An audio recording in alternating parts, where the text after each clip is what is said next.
Hey everybody, this is Rydo, and we're back with another stream of Magic the Gathering Arena. Today is Friday, March 20th. Maybe starting a little bit early. Like, I don't really have any feedback ever on when is the right time to stream, but starting nearly at 6:45 Central Time is maybe a little early, but my back and I'll try and keep this as my one complaint about my back today. It's just gotten so bad that even just the instant I sit down in a chair, it's starting a countdown clock. For a brief time, only the ranked draft of Ravnica Allegiance was on display. We've come back now a day later, and they have the Brawlers Guildhall being promoted and the Theros Beyond Death ranked draft. If I needed to do any more ranked drafts, I would do another Ravnica Allegiance. However, I believe we are set, and I would like to have some gold to at least open 30 packs, which means we need about 10,000 more gold when all is said and done in the next 26 days.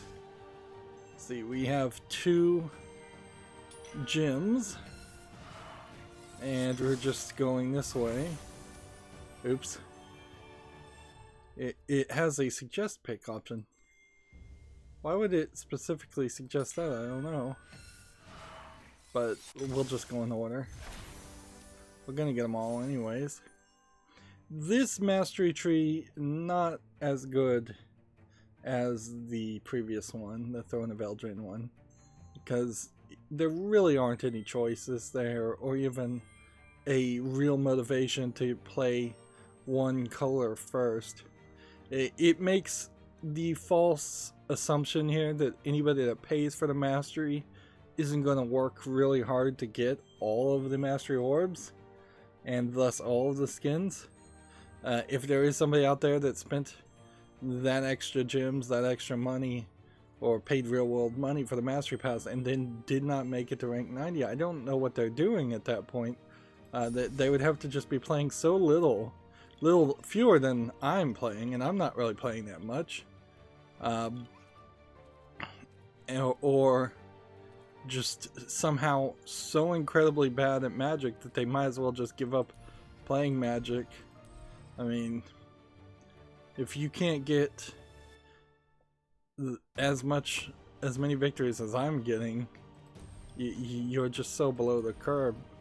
And sure, you could make the argument that I did play Magic back in the Ice Age days, so I know some of the basic concepts, and I have been playing Hearthstone for a couple years, so I've kind of more experience there in just collectible card games, but that isn't really the best argument.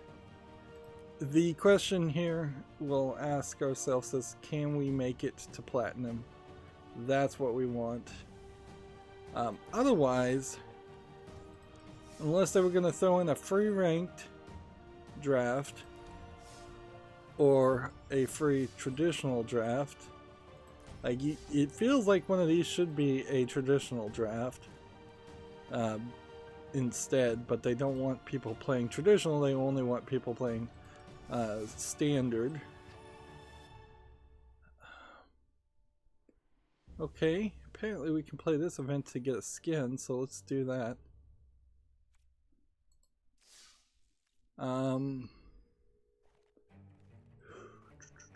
We've got a brawl deck here we built a long time ago.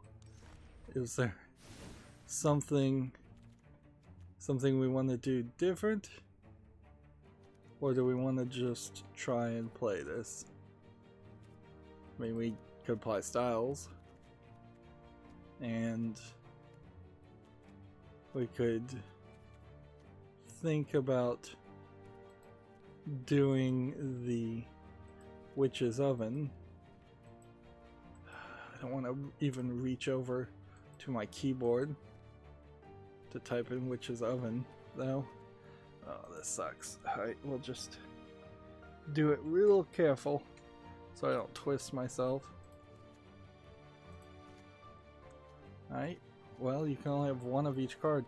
Is that a thing in Brawl, that you can only have one of each card?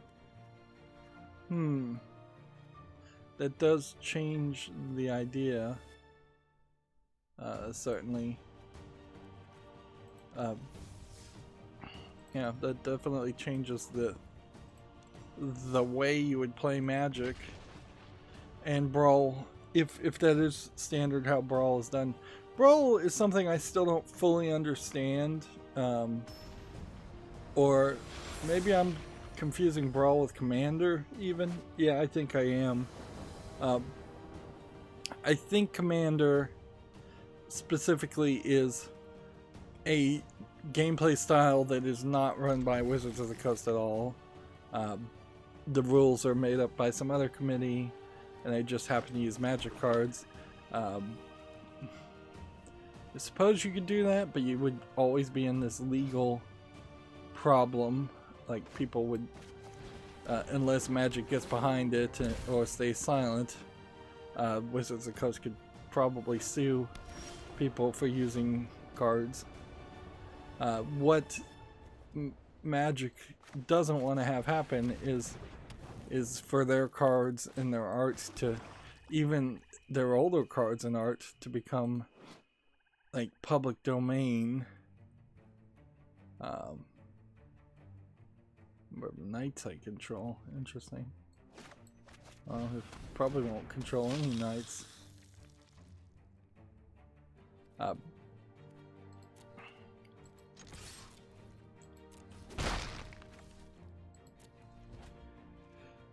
Yeah, so yeah, if people could just make up different gameplay styles and they became more popular, and then you were just using Magic cards for those different gameplay styles, that might hurt the control that Wizards of the Coast enjoys over the Magic community a little bit.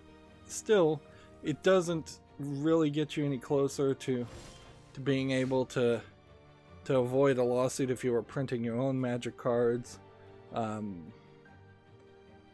or reprinting existing Magic cards.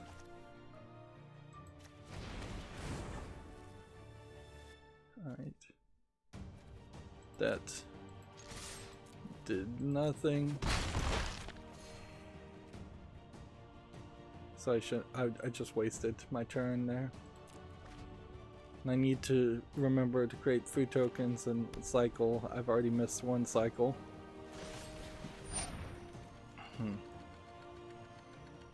3 damage to a character. Okay. Is there any reason why I'd want to create a food token there? Not really. I mean, I could have, but then I couldn't have done this. I'm playing this Brawl and being limited to one character per, one card per deck definitely puts a higher value on every single card. Brawl definitely feels like a style of gameplay for people that have a much wider variety of cards than you normally would expect. It eliminates the ability to play 4 mediocre, probably draft trash cards and somehow get some value out of that, because if you're only playing one mediocre draft trash card, there won't be any synergy there. We can clearly see that, because this would be a much better strategy if I could have 4 Witches Ovens and 4 Cauldron Familiars. That would massively increase the odds of me getting and drawing those cards.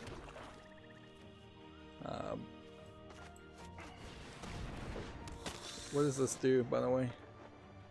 Target creature you control gains death touch and lifelink until end the turn. If it's a vampire, put a 1/1 counter on it. Yeah, I think that'll work. And let's just go ahead and do no attacks this turn.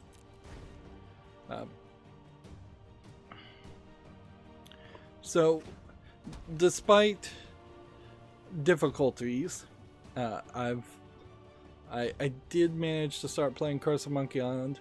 I've never played Curse of Monkey Island before, but boy does it seem slow. It's just really slow and really simple puzzles for the first act at least. I'm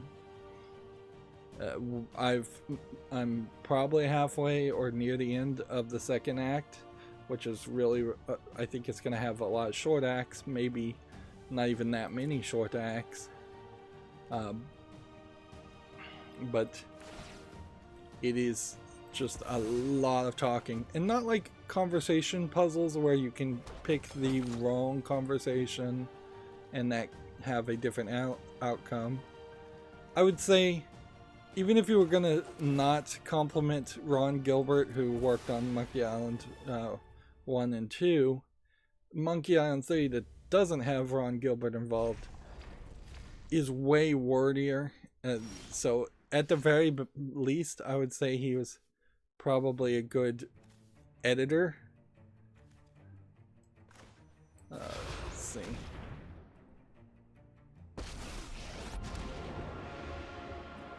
Okay.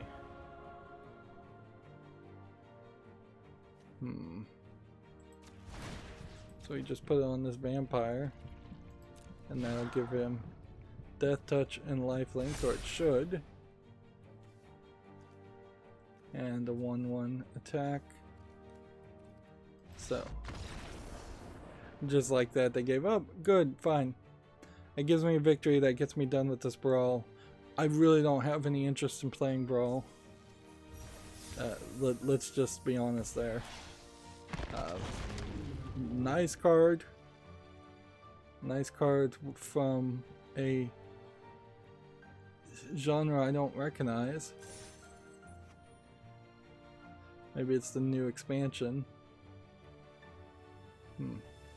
Or maybe it's a legacy card, a historic card.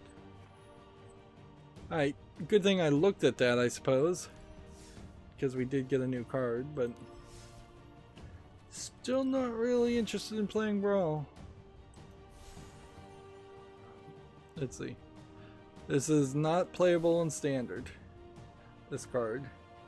So it's just some older historic card, and maybe they're gonna expand historic in that fashion where we get a lot more things, individual cards given to us as rewards instead of having to purchase them in anthologies. I still don't feel like historic, though, is fleshed out as well as it should be. If I was going to make a deck here and then select historic, which, take note, you can only make a standard historic traditional singleton. I don't even know what that is. Brawl or friendly brawl, direct game, artisan, limited, pauper. Alright, there's way too many ways to play, particularly when you know that there's that factor. Historic seems like it can play pretty much anything, because like it doesn't really feel like there's any limitation. The newest cards, Thirst Beyond Death cards, seems to be allowed. And let's see, do we have any Jalaxian cards? The oldest cards, Jalaxian cards, are allowed. And one would assume that historic anthology cards are allowed in a historic deck. So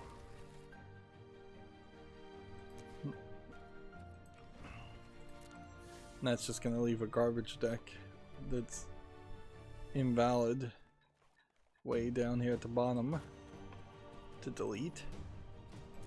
Yeah, so Curse of Monkey Island, I'm not really having the greatest amount of time. Ooh, this is a weird way it, when you scroll up, goes under that top bar. I would have preferred the top bar to be solid.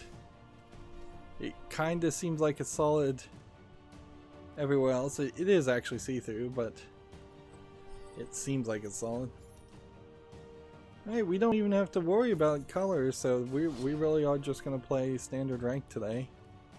All day. And get rid of all the news as fast as possible. I really don't have anything other to say about Monkey Island. I'm only maybe 2 hours into the game, and already I'm mostly staying silent, either because the game is talking over me for very long times. It's like 20 minutes in a room, accomplishing nothing but talking to people often. Seems to be the standard method of operating.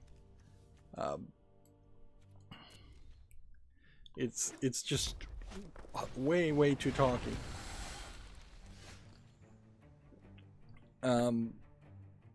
So even in the game content, I'm barely saying anything. So there's nothing to say there. I did need to upload videos, and I didn't do that. I need to upload and schedule videos way more often than I do.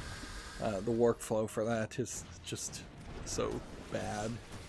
OBS updated with a hotfix, so immediately as it updated, it needed another update, which begs the question, what's the point of a beta if your beta is not going to successfully catch bugs? I did find that the audio bug, which we're still dealing with on Magic Arena, has been reported, and I voted it up. It has only like 33 upvotes, so and it's like on the second page of the bugs page. There's a there's a report a bug button here that clicks to a link to a website. If you want that fixed, it'd be very helpful if people went and voted up the already existing issue of the audio not playing in the background when it should. We've gotten no updates or hotfix for that, which that is a bad statement on the concern and the amount of support that Wizards of the Coast and I guess their parent company Hasbro really seems like they're going to put onto the software. Magic Arena is fairly buggy. It's buggier than Hearthstone, and that's not a helpful thing, certainly, to have the software not inspire confidence. We also run into quite a lot more instances where it feels like, and maybe it's just a misinterpretation of what the card is supposed to do, but it often will run into things that feel like bugs where the cards don't seem to do the thing that they say they do. But also we almost have some guaranteed bugs where we've seen cards do things different or just not work, and then there's not a great reason for it to react that way. There's even been at least one instance where no cards had been played, no cards were on the field, on the opponent's field, and yet still the card did not work the way I would have expected it to.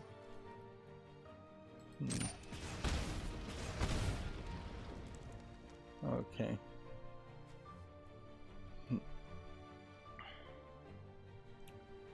So, pass here. We block here. Block. Activate that. submit that. Put that on the field. We may not win. My hope on this is that this plus this is a game changer and convinces him not to attack next turn. Otherwise he just, well, no, there's kind of no reason for him not to attack, because he will just attack with this and this and I'll lose. So game over, I've lost. Alright. So one of the biggest things that occurred was the PlayStation 5 GDC press conference. They did a really bad job of telling people how exactly dry that experience was going to be, and they intentionally led people to feel like it was going to be a reveal of images of the hardware which they really didn't show, or announcements of games. It would have been very helpful if for them to simply put a video in front of what seemed like a pre-recorded, very edited presentation, lecture, effectively. Oh, you know what I could have done? It wouldn't have helped me, but I could have sacrificed that guy for 1 health and gotten a couple extra health and maybe survived. But probably not. If I played it slightly different order. So it does make a weird situation then when you have you have no new information. Furthermore, it's a bad situation for Sony because it's not like they announced or said anything that was amazingly better than the Xbox Series X. There undoubtedly are some fanboys that try to make that opposite argument, but with the only factor that was mentioned that was faster is possibly a faster throughput, but a faster throughput is then countered by a variable CPU and GPU rates, which means thermal throttling is almost certainly going to be a thing. On the other hand, it might be that the Series X is just really noisy with a big fan in it. You have to kind of wait and see the real world performance on that one. But I kind of doubt that, because when you look at the internals of the Xbox Series X, that thing is clearly built to dissipate a lot of heat. Whereas the mock-ups that we've seen that have, as far as I understand, still not been confirmed by Sony, those are maybe designed for a little bit of heat dissipation, but I don't think it's doing as good of a job as the Xbox Series X design. If anything, the Xbox Series X design might be just a new standard from a bottom-up heat flow design for computers. That is the direction we've been going. They've been going for a while now, where they want the power supplies at the bottom of the CPU cases, so that they can act kind of get away from the heat near the CPU and leave room for a water cooling block radiator if you're going to add that to your computer.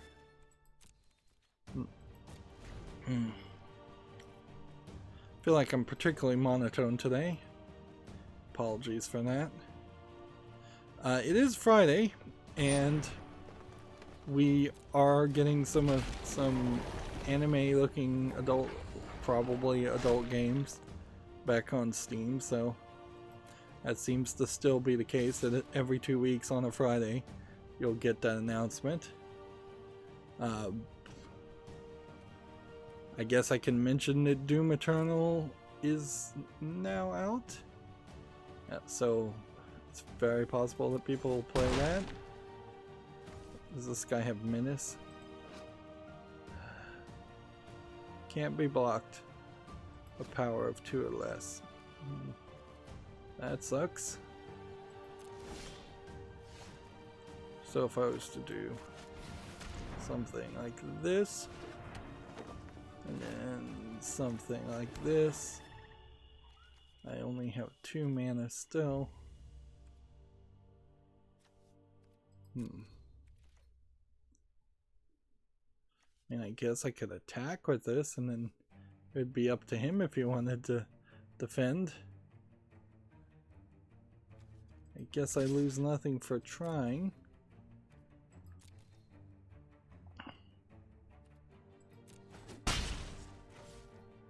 And he loses 2 life. But yeah, it's definitely going to be weird having Curse of Monkey Island, which feels like it's going to go long, air and take up an entire month's of time spots. It was going to be weird anyways, but if it goes like a month and a half or 2 months just because the game is way longer and I'm making 30-minute episodes, that's going to be weird, but I really can't do anything about it. Like, I can't make more content. I'm getting driven crazy. I don't know if that is because other people are going crazy in social isolation and that is rubbing off on me, because honestly my life hasn't changed one bit in the social isolation. I was already doing that, so I very rarely, maybe once a month at most, leave my house to get groceries, and then I'm just working on YouTube channel, pretty much failed YouTube channel, amongst other hobbies and other things. I rarely do. But I've just been really bored. I've installed like 3 other mobile idle games and already uninstalled 2 of them. I'm trying Alter Ego as a like self-mental evaluation cold reading type experience that's an idle clicker, and it is certainly worse for wear in the fact that it is a idle clicker game, because that element does not integrate well with the story it's trying to tell, or the books it's trying to promote people to actually read.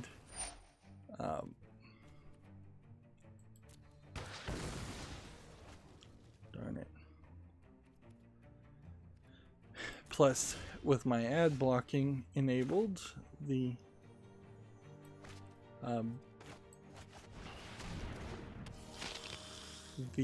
can't watch the ads they want you to watch in Alter Ego, and thus you can't get the rewards that they're offering for watching those ads.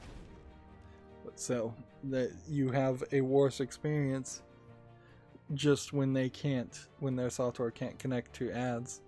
But you also have a pretty crappy experience when it can connect to ads, because it takes this dark thematic broody narrative and just poops all over it with just standard Google ads for things like Arkanites and such. And then like a couple other idle games that are anime girls and some level of lewd costumes, but they kind of all suck, frankly, as gacha games, as idle games, because you get these flat chibi art style 2D characters that often are just, in the 2 I've played, are just kind of constantly running from one side of the screen to the other side of the screen, or just really running in place and fighting other characters. and the only actual effort in any of the art is just a card, which if you're Japanese, it's like card battling, card collecting mentality. But the actual animation that you see most of the time is not the good art, it's the low effort art, and that sucks. Alright, well, you're dead now.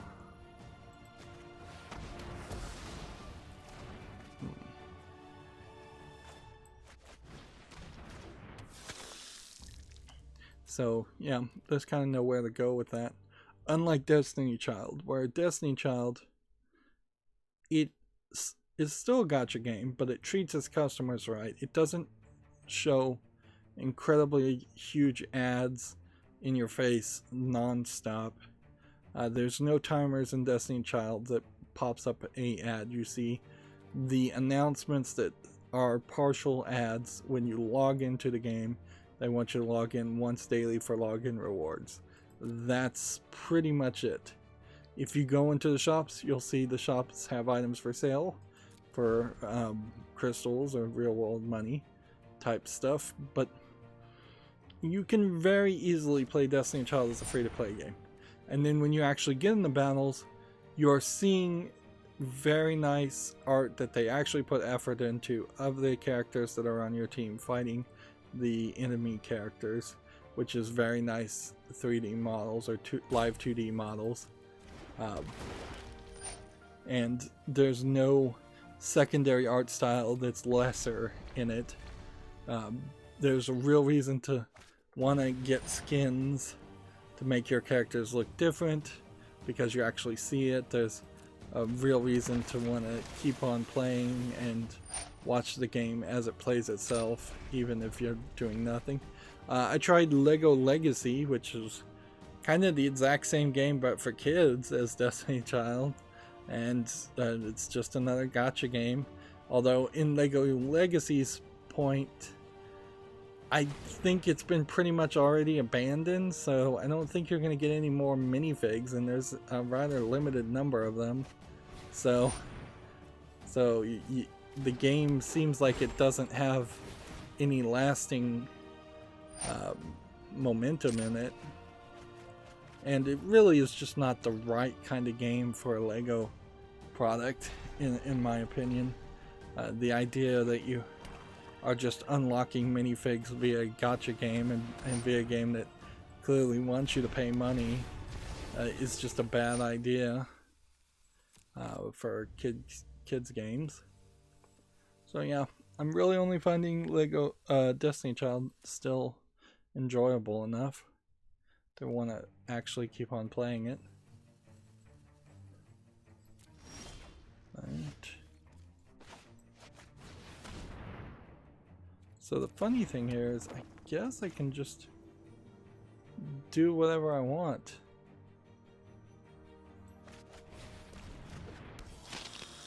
Like,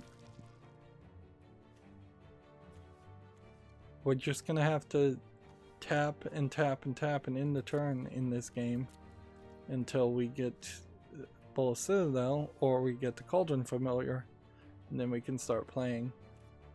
But as long as I have enough characters on the field to block his attacks, we should be fine.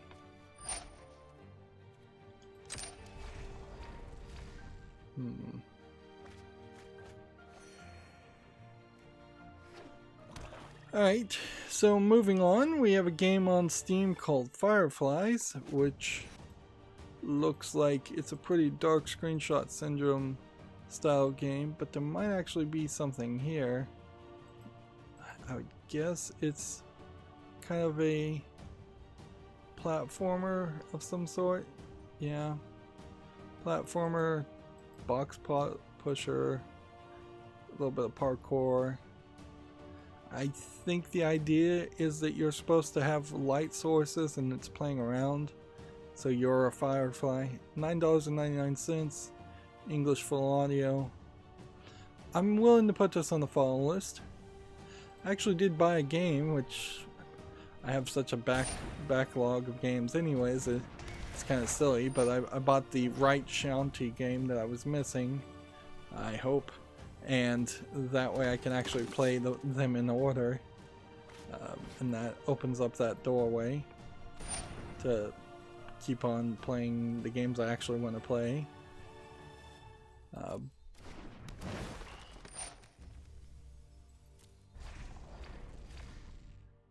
Let's see. Game Sutra has the 5 highlights from the PlayStation's big PS5 system architecture deep dive.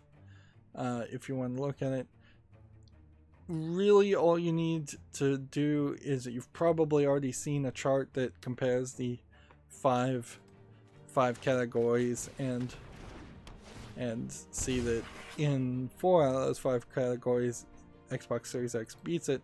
Now, you could speculate without any real evidence that that means the Xbox Series X will be more expensive. If it is $100 more, that could be a contributing factor to which one sells more. But that's kind of it. The backwards compatibility issue, I think, is being missed for the Xbox Series X, where they say all Xbox games are going to be backwards compatible in one way or another, and PlayStation is only saying PlayStation 4 games will be backwards compatible, which, if they were to just have a FPGA or something that just reprogrammed the circuitry to act like a PS3 or a PS2 or a PS1 to play those old games, that would be amazing, and that would convince a lot of old school PlayStation fans to get the PlayStation 5. But that's not what they're offering. So it really is just going to come down to price point, and the bigger issue that people will overlook is it's going to come down to relationships. We have seen that Microsoft says out loud, and that's all we can really take from it, that they are interested in maybe owning a company in Japan and increasing their relationships in Japan, where we've seen PlayStation, Sony, do practically the exact opposite of that. They're alienating their partners. We see more and more things that were PlayStation exclusives now becoming PlayStation and PC games. I wouldn't be surprised if we start to see the trend become more PlayStation exclusive games becoming PlayStation, Xbox, Switch, and PC games, just going for all the consoles. We're seeing a lot of PlayStation games, if they don't jump to the Xbox, they then jump to the Switch and just lower their graphics. So those relationships are going to be are what I think they're dropping the ball on, and business can be described as a game of making relationships.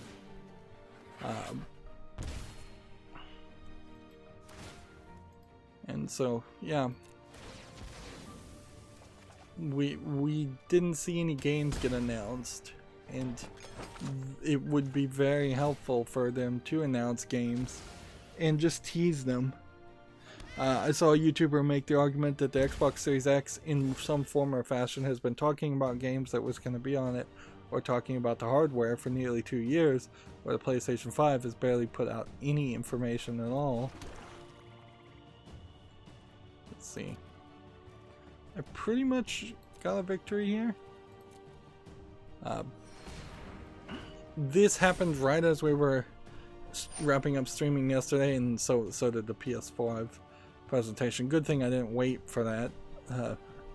The Steam Game Festival Spring Edition is here. It's a basically just promotional event showing a bunch of indie games, none of which, as you look at this list, are recognizable, or to me at least. Maybe Haven is new. Raji, I think I've heard of. And that, I think, is it.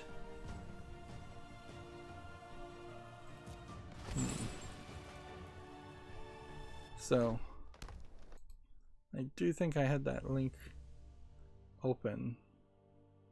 So we'll see if there's a way we could actually look at the page.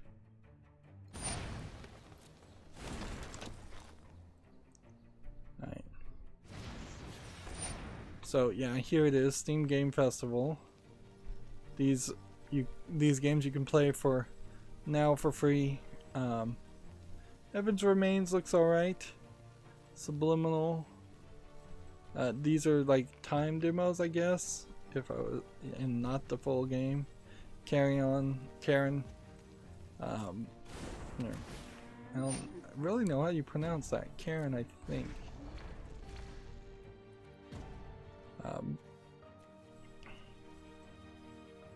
Let's see. I feel like I missed a turn to sacrifice my guys, probably because I wasn't paying enough attention. It's gonna be really hard to move up on the ladder if I'm not paying enough attention to even play the game the way I should be playing it.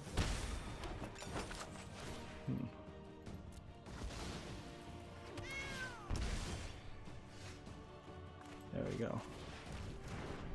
We can speed up the process a little bit now. We have a game called Chicory, Welcome to Elk, Heavenly Bodies,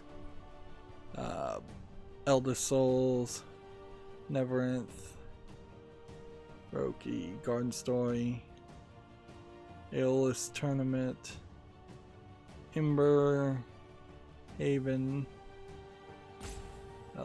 yeah, Coffee Talk. That game I believe is already out. There's Raj. A lot of these are just things that are really, really indie.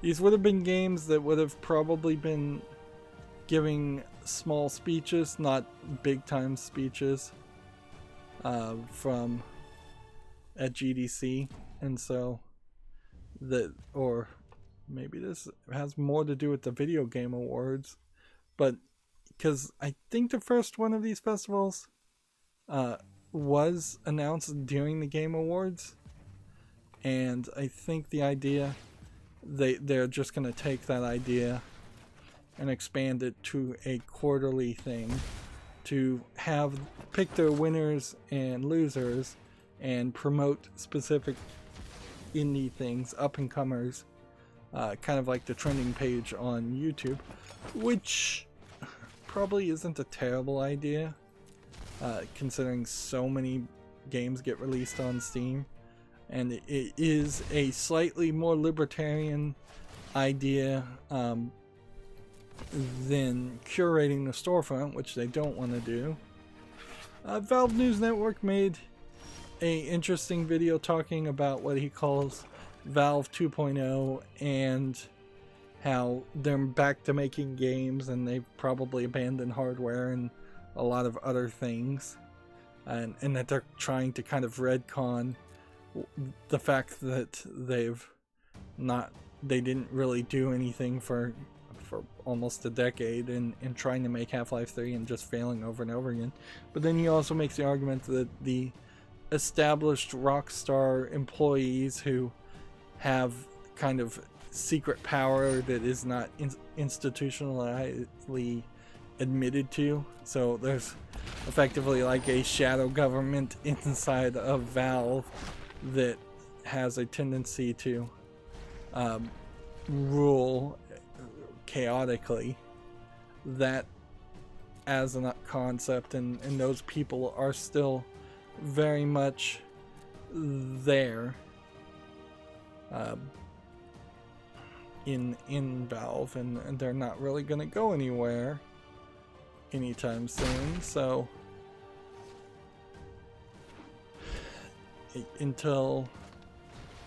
unless those guys are going to really just actually let games be made, unless they've all changed their tune, it's still very possible that that people are going to work very hard to make games, and then some rock star is just gonna cancel it. They're kind of like movie producers in that way, where like you get a new person in charge of a movie production studio, and then they just immediately cancel everything that wasn't their idea. And then, yeah, Valve News Network did make the argument that there's probably a lot of people that worked at Valve and wasted a lot of their life working at Valve trying to do the same thing as make a game like Half-Life Alyx, and they got shot down or they got fired because of their peer reviewing scheme. So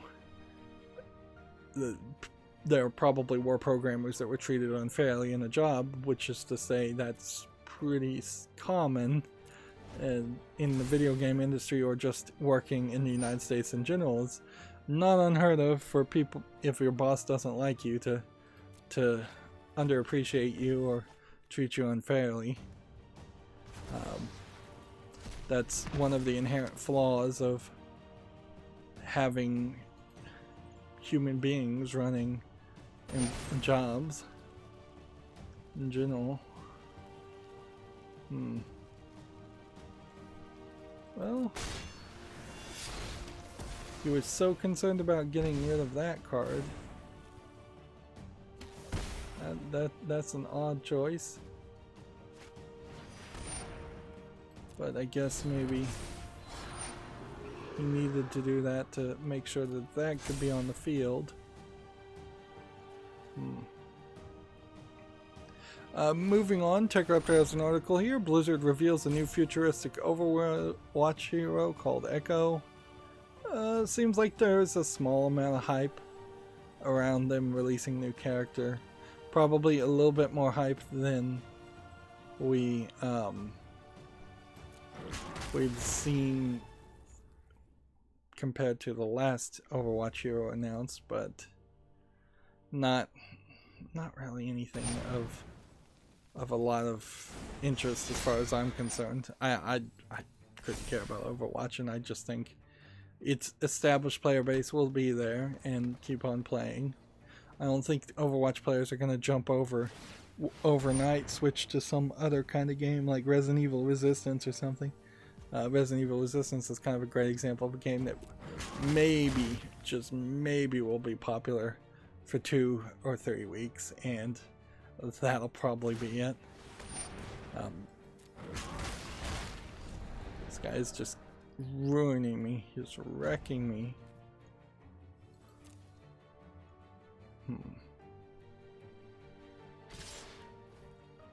Alright. So, we need this to kill the strongest guy they have, which would be this. And then we block the other second strongest, and then we've got a 2, a 3, 1, 1. Click block, sacrifice that, sacrifice this. The only thing that would save me is Bola Citadel the next turn, and I don't even know if Bola Citadel would really save me, because at this point I'm going to take enough damage that there might not be enough recovery from it.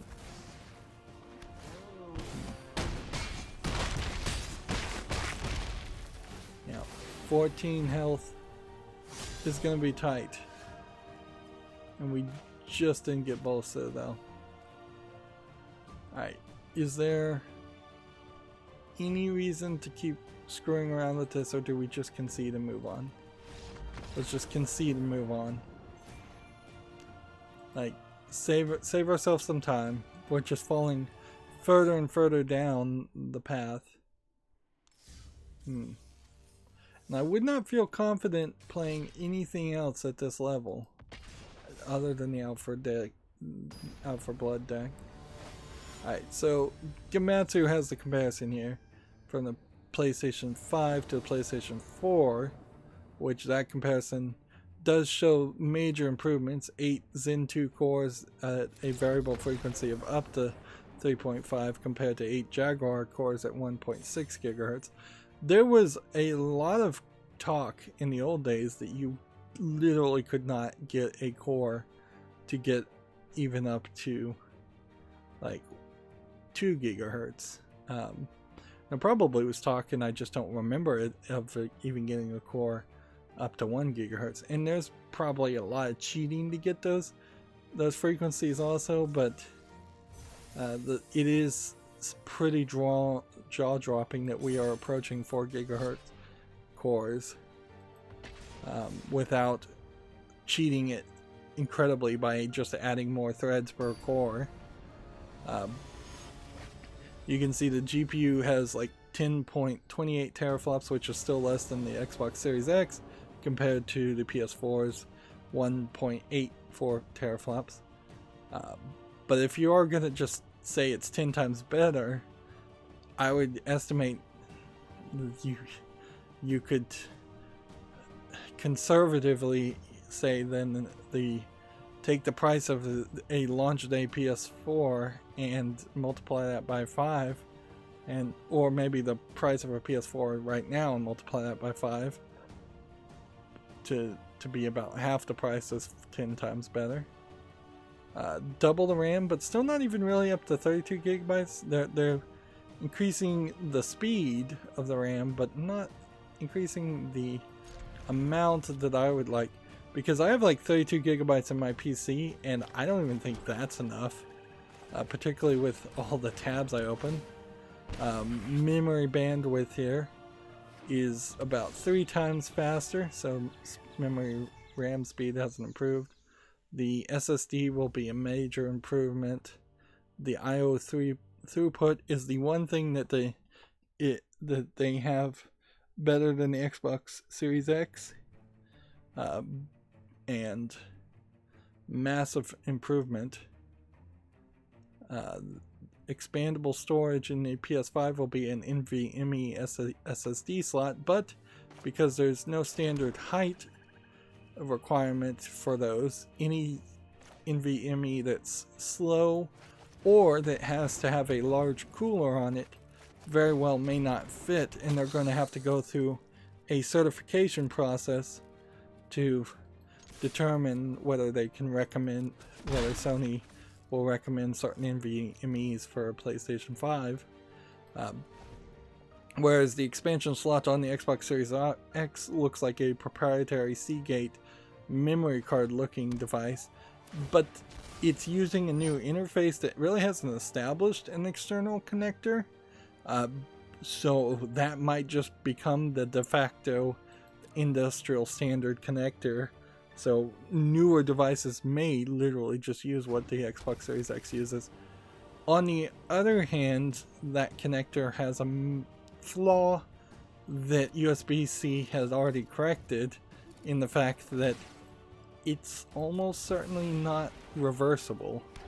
So I don't know why you would make any new connector standard these days where the pins aren't reversible and you can't just flip the thing upside down or right side up willy-nilly. Like that should be a built-in concept, frankly. And then compared to the PS4's Blu-ray drive, this will be a 4K UHD Blu-ray drive. I thought the PS4 already could play 4K UHD Blu-rays. I don't know if that really matters anymore. It's been a really, really long time since I've bought a DVD or Blu-ray, and I would have to pretty much just delve into a hoarding insanity to want to go buy some DVDs.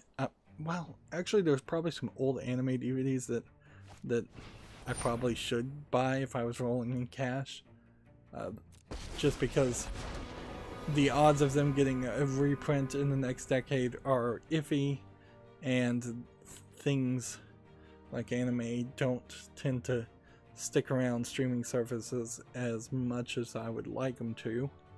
But anything that isn't niche tends to stay on Netflix or Hulu or Amazon Prime or several other services. Let's see. Next turn, up to 1 target gains vigilance and reach. Interesting. They gave vigilance and reach to me.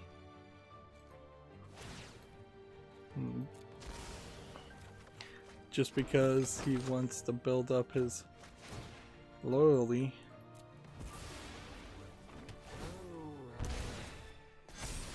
So if that's what we're doing, then we need to just go ahead and attack. So this here, this here, this here. Do we want to overshoot it? Yeah. Just overshoot it for safety. Death Touch, I don't think would kill a thing. Any amount of damage a source with Death Touch deals to a creature is enough to destroy it. So that's a creature, not a planeswalker. These are tagged as creatures. So Death Touch does not affect planeswalkers. And kind of obviously that was his only strategy. If he was so desperate to rank up his planeswalker. But yeah, it's still a lot to go before we can get to platinum. Gamatsu has an article here. Mystery thriller puzzle adventure game Evans Remains launches June 11th for PS4, Xbox One, Switch, and PC. Limited time PC demo is available. This one actually does look like a game that I want to put on the follow list. So it's part of the Steam Game Festival. It looks nicely animated. It seems like it's kind of just a simplistic platformer. I wouldn't be surprised if it turns out to be rather short. It has a teleportation mechanic. It's funny they're calling this pixel graphics, whereas I wouldn't really call this pixel graphics. I would just call this really zoomed out animation. That does not look like pixel graphics, although these are user tags anyways. So yeah, you can play it for now for 3 days, but then you can't keep it. So I don't know how much that's really worth your time to play a game like that. If I was really fast at making content, I suppose I could get demos of games like that and play them in 3 days, or try to play them in 3 days and do spotlights on them. But nah, then you're not supporting the video game industry that I kind of claim to love, even though it has a lot of elements I hate, and you're not owning something permanently, and I like to own things permanently, or at least somewhat permanently, as much as you can assume you own anything permanently digitally on Steam. TechRaptor has an article here. The PS5 stream was not meant for you, and I think that's fairly obvious. They really should have just put a video up front. I also looked at the GDC live stream of the awards, and yeah, it wasn't amazingly great, but they were able to shoot footage from a remote location, give out all the awards, get all the awards winners to shoot from remote locations, and send back their acceptance speeches. So it worked. There was a lot less polished than it probably should have had. And then they had an interesting in memoriam section where they named a lot more people who had died that year than I recognized. And then they gave a Pioneer Award for the woman who was doing the art for the King's Quest Sierra games. She owned Sierra, her and her husband, and then retired and left the video game industry. I don't know if she left in disgust, but it kind of felt like she might have, which is probably about the only way you leave the video game industry, is in disgust. And then they just highlighted a bunch of indie games that seemed like decent choices to highlight. They weren't terribly insane choices for indie games, and they weren't pushing any overtly obvious agenda or anything. While a lot of the games that are indie games tend to do that, I didn't see a lot of awards going to like Beautiful Boyfriend Dungeon or whatever the name of that game is that still isn't out yet. I am noticing that several games right now are in the hands of video game critics, but they are not available for sale, and they haven't been, and the critics have had them for a month or two. That's probably always been the case though, so it's just when it becomes a little bit more obvious. I don't even know if I have these stories listed, but GameStop is desperate to not shut down its stores, despite everybody telling them to shut down their stores, calling themselves essential retail, which is bull, and getting pushback for that. Like,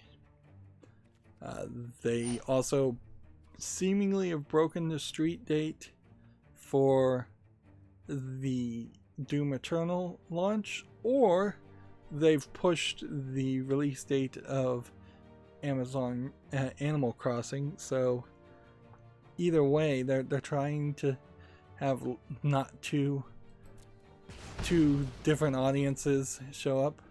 If you bought Doom Eternal though and Animal Crossing, then you're gonna be fairly upset if you have to go to the store twice in 2 days. Although, in all honesty, even though GameStop is still remaining open, there's no legitimate argument to be made that customers should patronize the stores. Like, they should be empty. Like, if I was a governor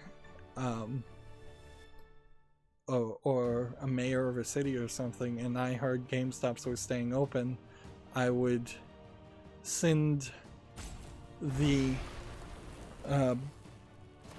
health inspector down there. Is what I would do. I'd just play some dirty politics and send the health inspector and tell the health inspector to find something wrong, which probably wouldn't be too hard to find something legitimately wrong with the cleanliness of the place, and shut down the buildings individually. And if that didn't work, I'd send the sheriff down and tell him to post an armed guard and not allow anybody in. And things like that.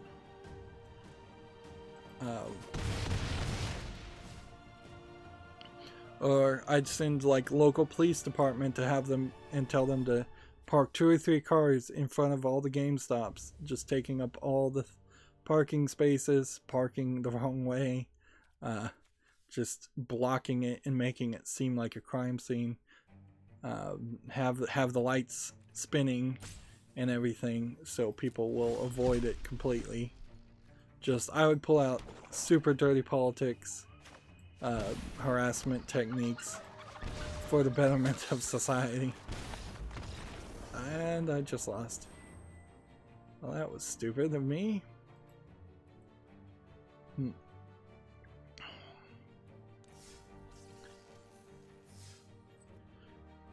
On the more legal side, I guess it comes down to do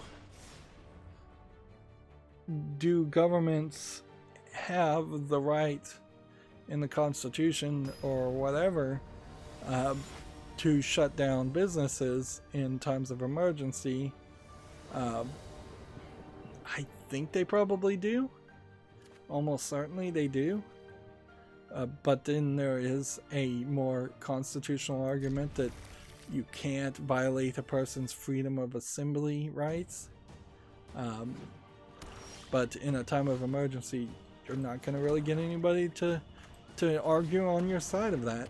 There's at least one story I've heard of somebody being effectively locked in their house because they signed themselves out of a hospital, and the hospital says that they have COVID, and they want a second opinion. And it seems like there's little due process for a person to argue that. Of course, it also might be that the person is just an idiot and doesn't believe in science at all, and so he's just trying to do his thing. Alright, so I guess I can pretty much close any tab I have open from the PlayStation 5 presentation, because that was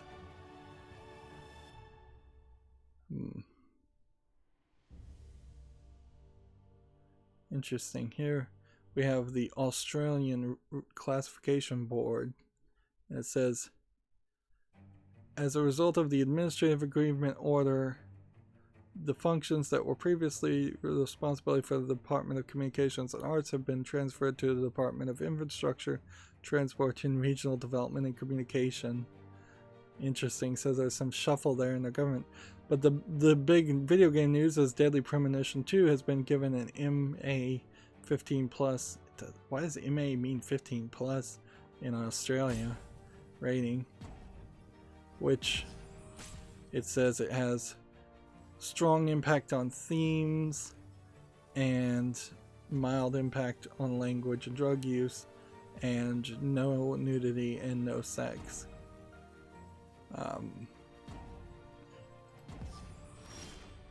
Themes is kind of a generic descriptor. I don't know what they particularly mean when they say themes. I guess maybe violent themes or sexually suggestive themes, and yeah, strong themes and violence is what it says. But it was allowed in, so that's a step forward, at least for the Australian ratings board, who have a tendency to try to just straight up ban things. Yep. Australia is crazy. You would think it would be a bunch of anything goes wild liberals for the way they act laid back and act cool, but their government is actually extremely conservative, and I don't know where it comes from. And there's obviously somebody that's voting for these politicians, so yeah, I guess I just don't have a deep enough understanding of the politics and the feelings of Australian people. Kind of in the same way that most mainstream news sites, CNN, MSNBC and such, really don't have an understanding of all the people who voted for Trump. They came back after Trump was elected and felt like those people just magically appeared out of nowhere, instead of knowing and realizing that they've always been a part of the society, and they've just been ignorant or ignoring them. And they're still kind of ignoring them, which is going to be to their detriment, more than likely. Moving on, OpenCritic has an article here. Tales from the Borderlands sequel teased in a leaked trailer. The idea of a Tales from the Borderlands sequel from the new Telltale company, I assume, is an interesting idea, because that is one way in which 2K could make money off of the Borderlands series, which they own the IP from, without having to involve Randy Pitchford and Gearbox. But you can't really take the whole series and just turn it into Tales from the Borderlands 3, 4, 5, and 6 and forget about all the running, gunning, and looting, because that would just ultimately ruin the experience and the world building that you've put into the Borderlands series. For better or worse, you've put a lot of effort into it. So 2K would still need to find some other company, but I wouldn't be surprised if THQ Nordic announced that they're making Borderlands 4 and that it's going to be on a completely different engine. Well, it doesn't even have to be on a completely different engine. Borderlands 3 was on the Unreal Engine, so all you have to do is get some company that can make Unreal Engine first-person shooter games, and you're pretty well set. Let's see.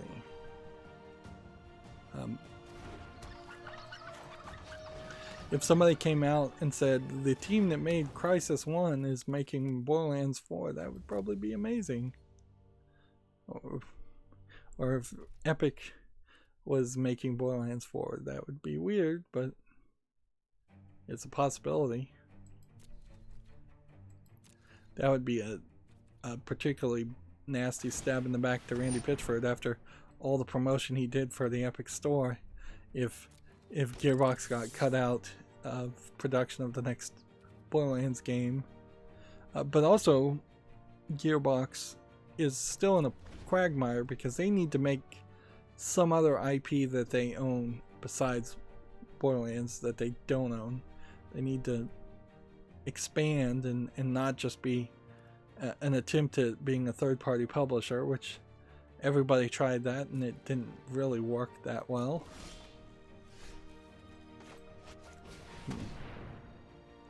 So we're just waiting for Bola Citadel, but he can make more and more rats, which is going to be a problem. And I can't really do anything other than tap this guy with the spinning wheel. Moving on, TechRaptor has an article, Light Spark with The Last Campfire. I think we already talked about this game, so TechRaptor just hadn't talked about it. Looks like it might be alright. Maybe, maybe not. This is just a hype article. And we need to burn through quite a lot. At the end of last recording, there was an article talking about how Sin episodes had disappeared. They've replaced it with this game Sin Gold, which they made some slight improvements on, and I think they got rid of the multiplayer completely. We'll scroll down and see. So this is the version of Sin that people now own. If you wanted the old version, you have to go pirate it basically and play it cracked. This is selling for $7.99 and it's single player. It does have online PvP and LAN PvP. It supports English and French. There was some improvements made here, but this is hardly a reboot or remaster. Apparently I cannot even put it on the follow list for some reason.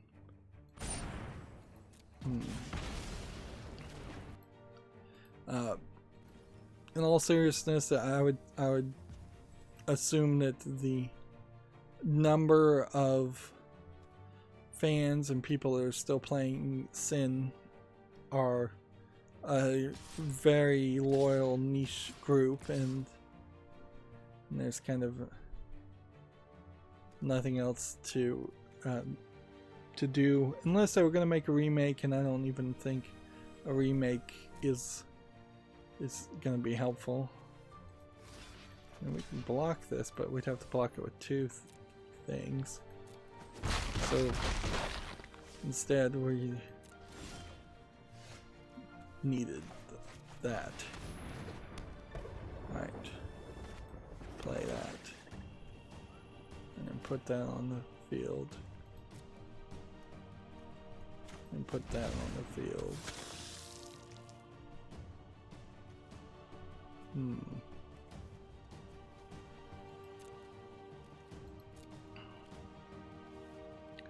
So if I can just survive the next turn and not take too much damage and get relatively lucky with the card lineup, I should be able to win this.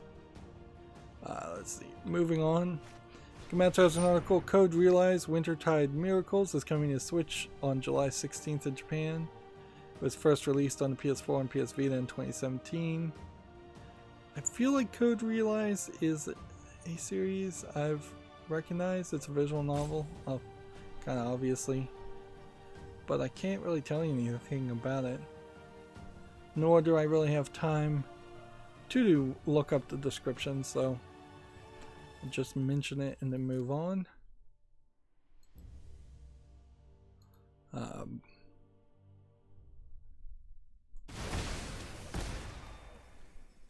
He killed a bunch of my cards, and apparently I could not sacrifice them in a witch's oven. Let's see. So TechRaptor has a more detailed explanation. Sin returns to Steam with its Gold Edition, features Wages of Sin expansion and more. This cutscene here looks fairly nice, but actual gameplay seems to... Sin Gold is free to all owners of the original title, which I probably already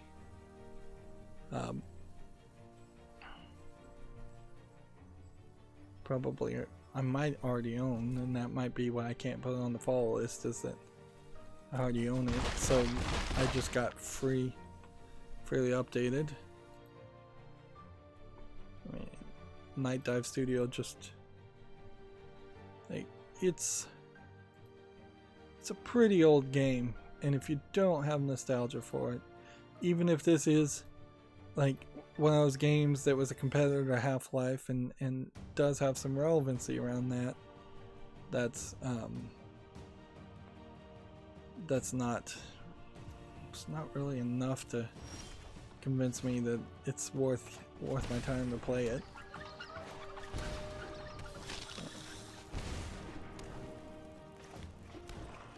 Alright, that's as much as I can do. I've lost. Like, I can sacrifice this guy.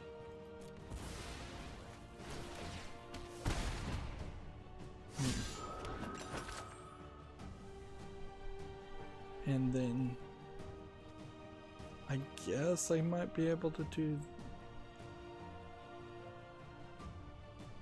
this.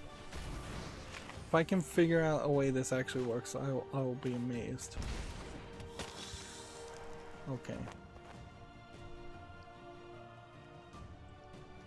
If I sacrifice this,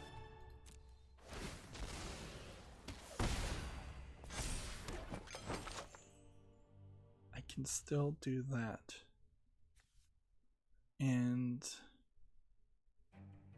just don't have enough cards. Could I activate this ability? Since he only has a few of those.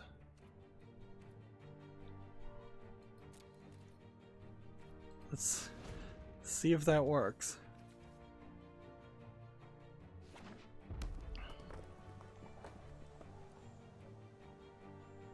Because this would do 1, maybe 2 damage, and this would do 10. So if I could get him down just a little bit. So here's what they say. The new edition features multiple changes and improvements. Players can now get to enjoy the Wages of Sin expansion pack, Steam Master Server support, 16:9 resolution, and remove IPX networking. That seems to be the main features worth mentioning. Right. Can we activate this and tap a creature? No.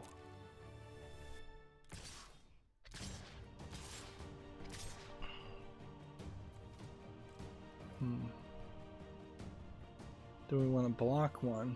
I mean, we could. We can block exactly one of these guys.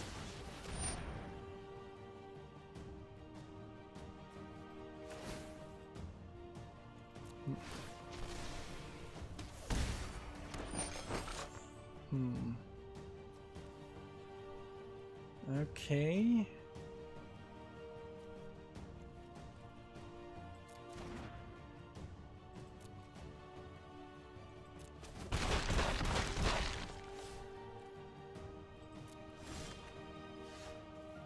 Okay. We play this as black. Play that.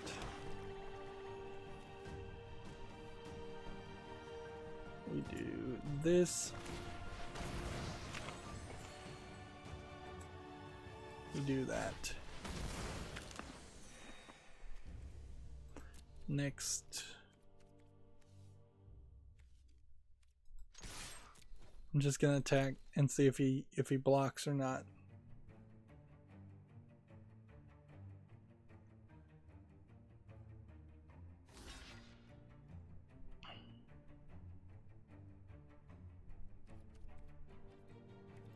Okay.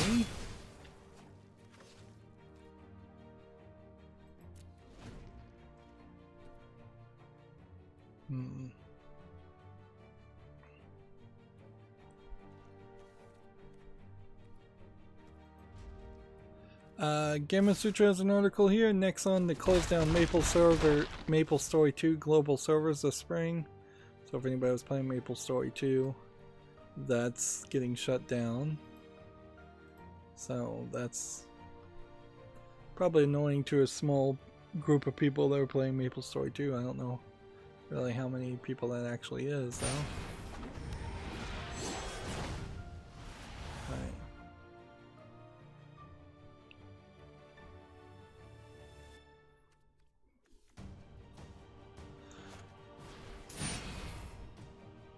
Three damage. So I have to submit that for sacrifice and then activate that ability.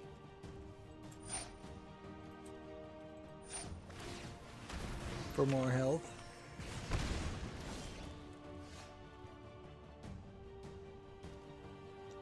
Alright, well that ruined me. Nothing wins here. Nothing wins at all.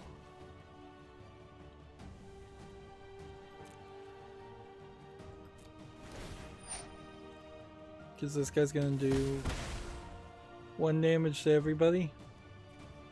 And then if I was to tap him like that, and then even manage to tap one of these guys like that, I still have got 3 damage here. So it's exactly 2 away. Too short.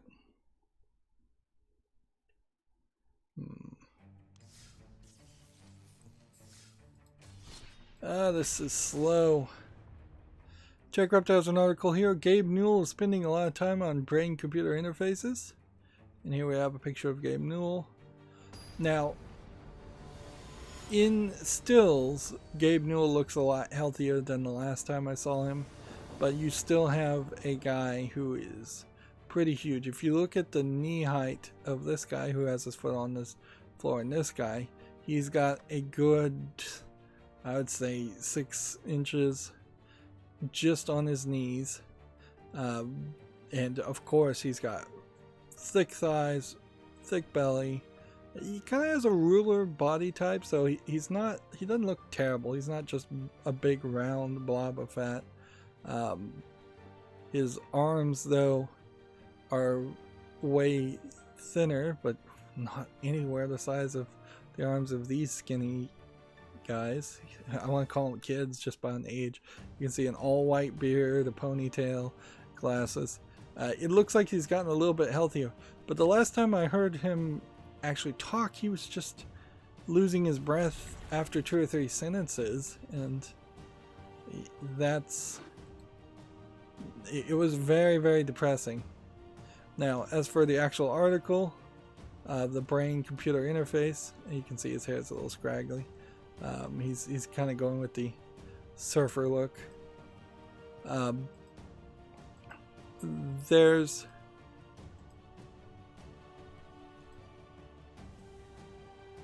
there's no way we're anywhere close to a brain-computer interface the way anybody really wants it to work. But people are just going to have to put in the work to get to that point where it actually makes sense. Yeah, there's some small, like,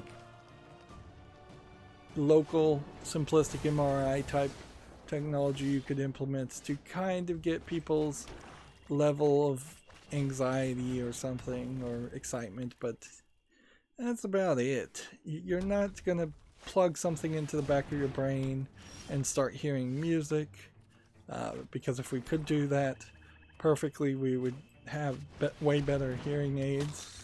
You're not going to plug something into your brain and be able to see images, because if we could do that, we would have way better corrective surgeries for blindness and such.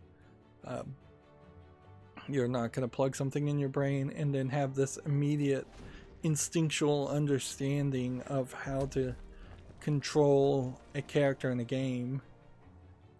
There's no legitimate way they're going to be able to reroute every single nerve on a brain stem to have it feel like you're moving your arm when you're not really moving your arm, or even scan when you are moving your arm. It would be way easier to simply have a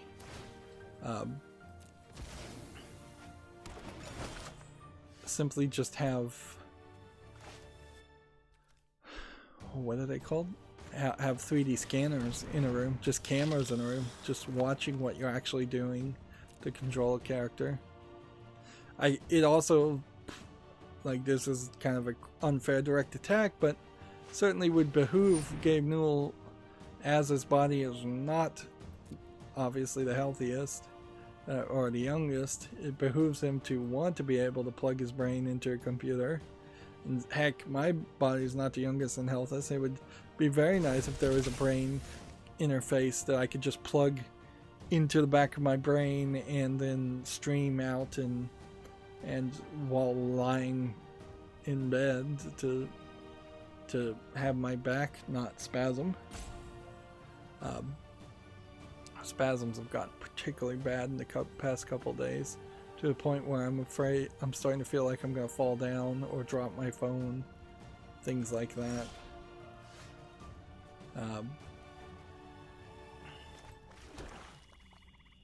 Let's go play this. I played wrong. Should have played this first,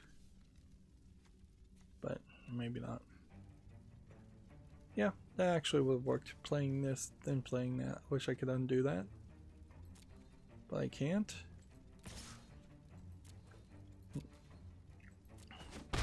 But I don't think we're anywhere close to that.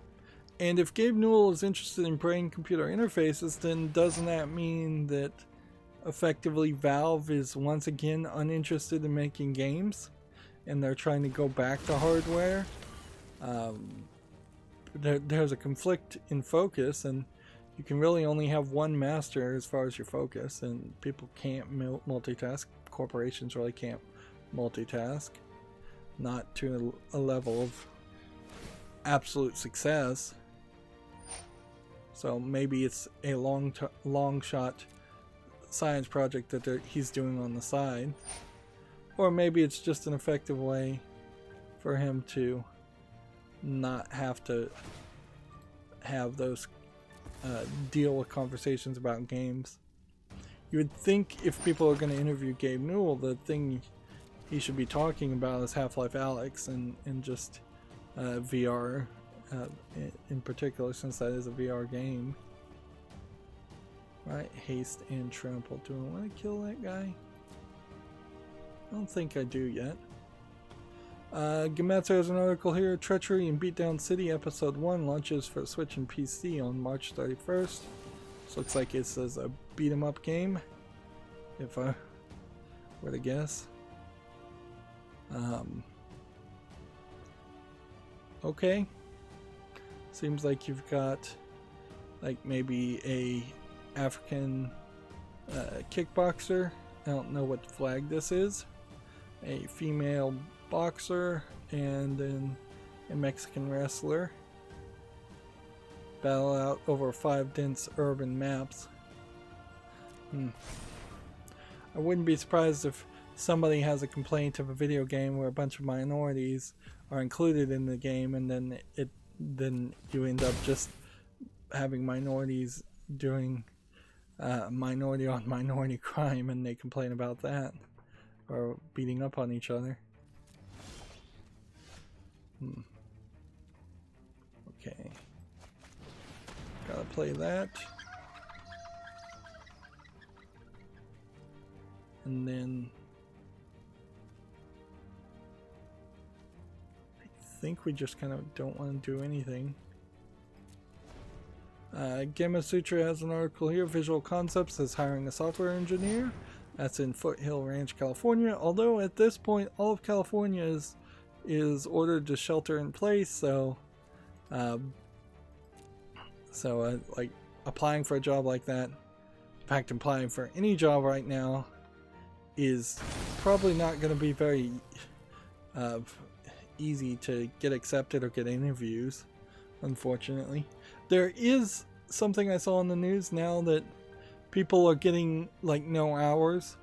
If you don't get assigned any hours and you're an hourly employee or temporary employee, if they don't give you anything in, I believe it's 14 days, not 2 weeks per se, but 14 days, then you've been effectively laid off and you can file for unemployment. Now, if you're a temporary employee and you don't have, if you weren't consistently employed for the last 6 months, unemployment might reject you. Although right now I'd say apply anyways, regardless, or I'd pretty much say apply anyways, because they may not look too hard.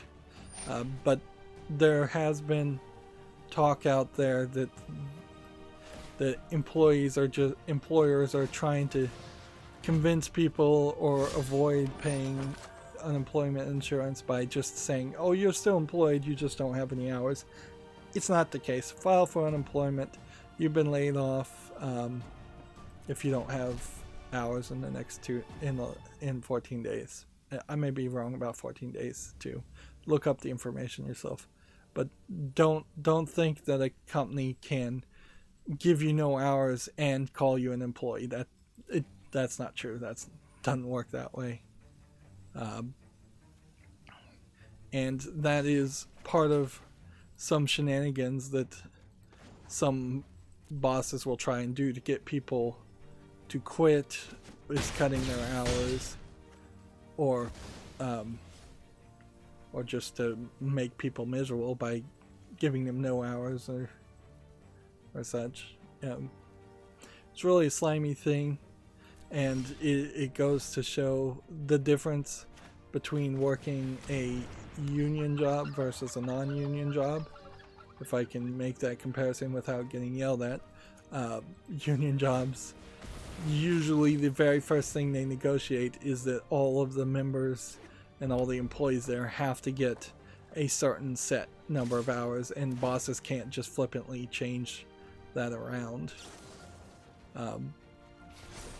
Or often they'll negotiate that they have to be paid a certain number of hours. They don't have to actually work those hours. But yeah.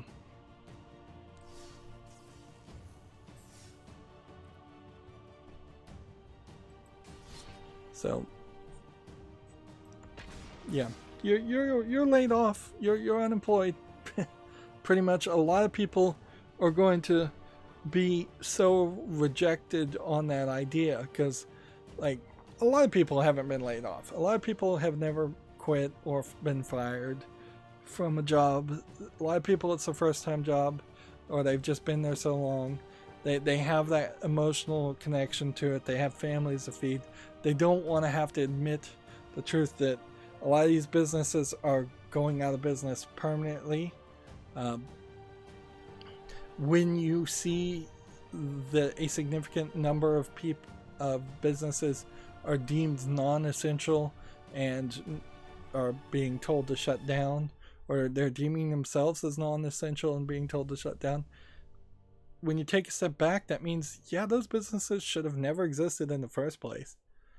It would be a nice world if all people in the United States embraced a little bit of socialism, and they just took a check from the government, like what's being talked about, and they spent that check from the government on food and medicine. Well, they shouldn't even have to spend it on medicine or food, but they would get some kind of currency or some kind of credit to get food and medicine.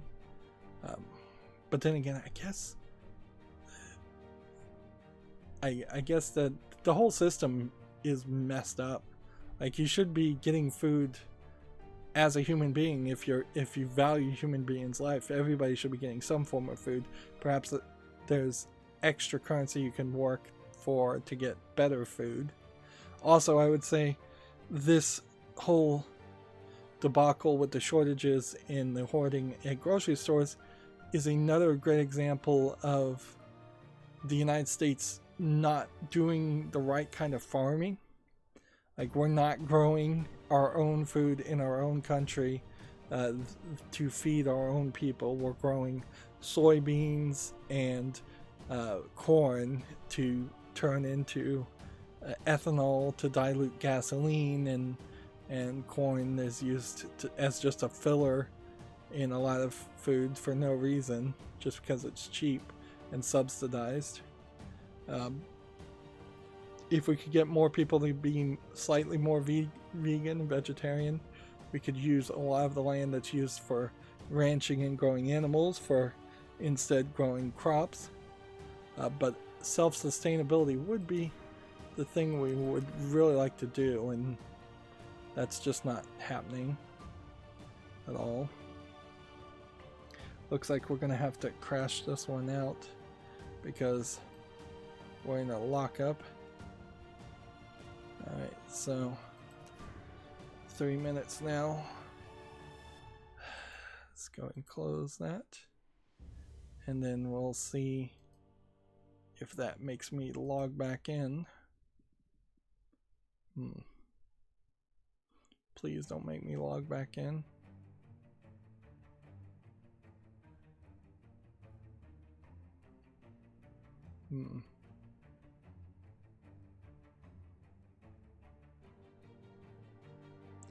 There we go.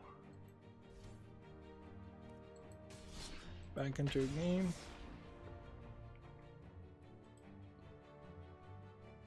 But yeah, a lot of the businesses that exist shouldn't exist.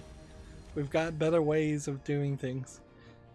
We don't need retail stores for most items these days. I'd make a slight argument that there should be clothes stores to try on clothing. There should probably not be too many other kinds of stores.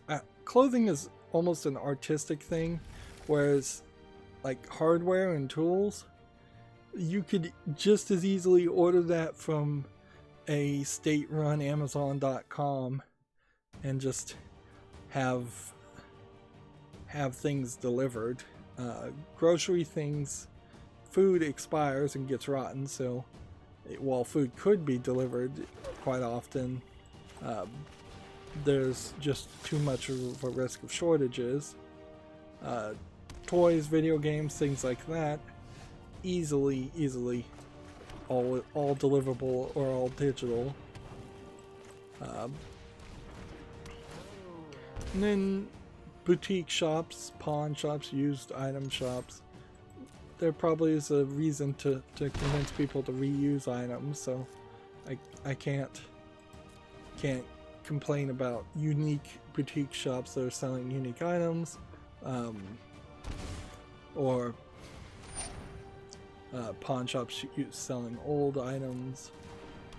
Beauty shops is just a little vanity, but I can't say it's a terrible idea, so I keep those open. But there's probably hundreds of stores you drive by in a day, or you usually would drive by in a day on the way to a job, that you have no intention of going. And we were having a rather major boom of CBD oil smoke shops and vape shops. Those things I don't think to need to be local stores.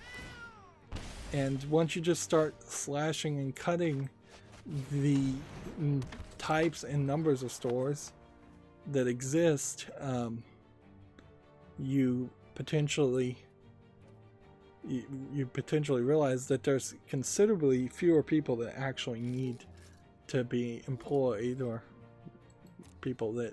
jobs that actually need to exist. Even fast food restaurants could be significantly fewer in the sense that if people just stuck with cooking at home and working from home,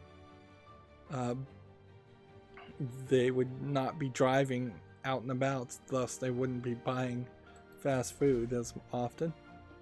On the other hand, schools need to exist. There is a huge concern that I have with the randomness of the quality of the homeschooling that kids will get. There will be good parents out there that do even a better job than an average teacher would do to homeschool their children.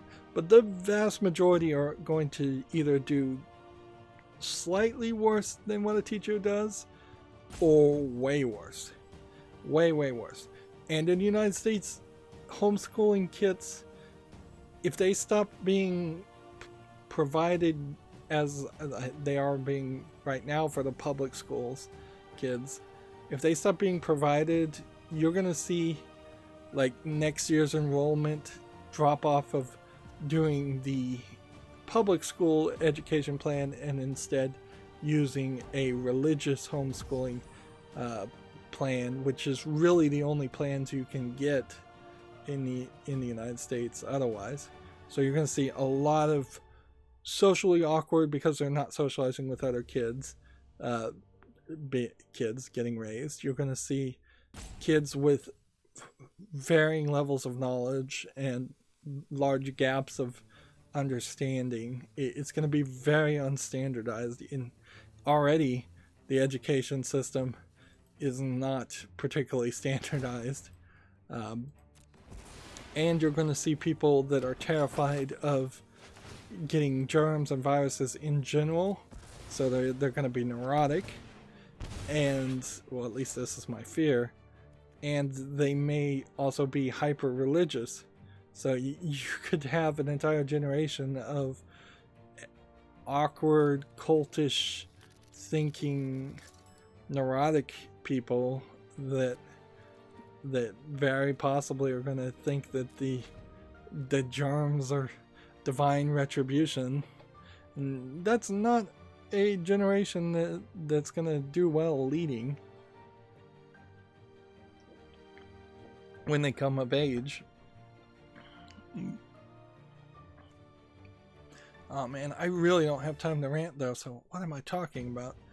We have a game on Steam called A Plunge into Darkness, which looks like an RPG Maker game. Actually doesn't look terrible. Just looks like it's a little dark screenshot syndrome.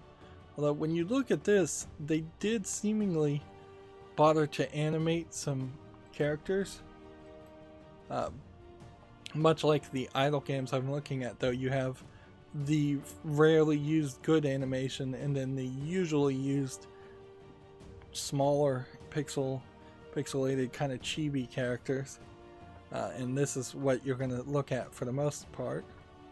This is $5.99 discounted, $5.09 discounted, English only. About 4 hours of gameplay for $5 is a little low.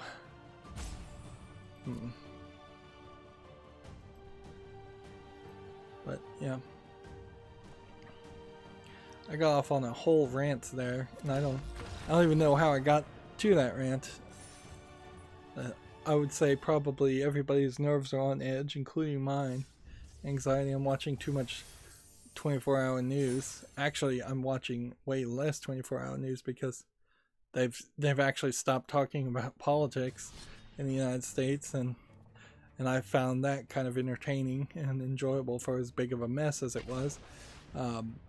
But now they're just talking about COVID-19 over and over and over again, and I'm like, I'm checking in once every 12 hours to see what big horrible announcement has been made in that 12-hour period, and then I'm checking out again. And that's, even that is probably too much. This is probably the best way to start a hand, because the only real challenge here would be that they would eliminate cards from your hand and get rid of Bullet Citadel. Next we have a game on Steam called Ostriv. I didn't really curate any games. This looks like a village management building game. It looks a little basic in the gameplay. It kind of feels more like just a building simulator, city builder.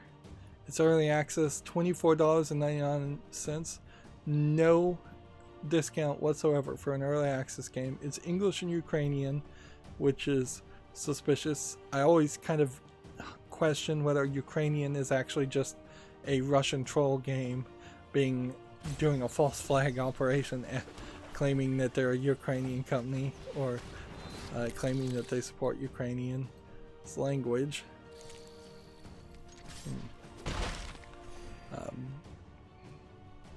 Although you could make the exact same argument if you were to say, well, maybe all the Russian troll games are actually false flag games made by some other country to blame Russians for making terrible low effort games. I doubt that's the case, just because of the veracity of it and the consistency of it, and the fact that there are practically no good Russian made games or Russian language games on Steam. So if they were going to really try and combat that, they should put out some decent games. Maybe the Metro Exodus series is Russian, but that's about it. Oh, the Metro series is Russian, but I don't even think that's the case. We have a game on Steam called TT Isle of Man Ride on the Edge. This is rated higher than I would have thought. I always feel like these motorcycle games are a little bit limited, because it feels like you should just be able to drive a motorcycle and a car in racing games. I'm gonna put this on the fall list, but it would have to be a pretty decent sales pitch to make me want to do it. It is rated mostly positive right now.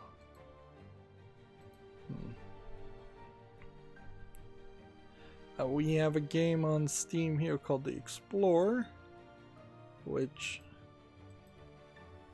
looks like a interesting game visually. Maybe you'd say it's a little bit asset flippy, but only by the smallest amounts. Like, you really can't call it an asset flip when somebody has spent the effort to design an entire region. Unfortunately, English is not supported. It's $22.99 and it's only Turkish.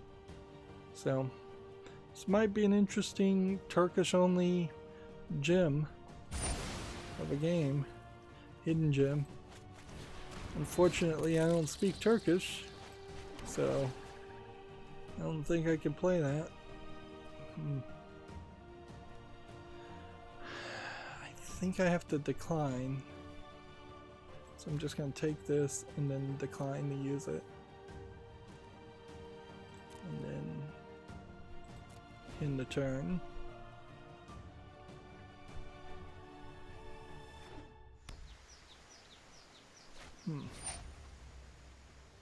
No, that really sucks. Like, the vast majority of the time, seeing a game in a different language is not a problem because the game sucks anyways, or it's not that interesting. And it's not like we don't have hundreds upon hundreds of games on the fall list otherwise, but it does still really suck when you have something that looks interesting, something that actually I would consider playing, and somebody else just tells you, no, you can't play it because we didn't localize it. I was actually watching a GDC video on how you localize words in Unity. It wasn't a GDC video, it was a Unity video. And I'm a little surprised how much integration is in their engine to do that. I would have thought it would have been very bare bones and simplistic. That you very much would have just had to give your source code in its entirety to a localization team, or hire somebody to work in your office that speaks that language and just have them hard code the language over and over again. But no, there's definitely some automation there that simplifies it a little bit, but not as much. It's not automating it. The one thing I would have liked to have seen in it is if there was just a button that says use Google Translate to do a rough translation. So if you were an indie developer and you wanted to try and localize your game, you would have to manually copy and paste every word, and then you would have to probably copy and paste every phrase, and there's a way to make word lists, and thus the phrase will be translated the same way every time, and the same words will get translated the same way every time.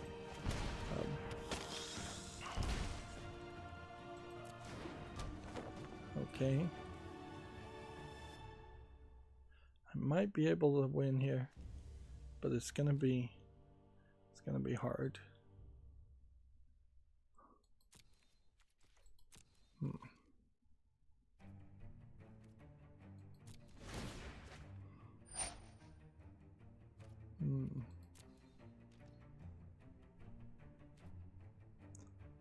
So,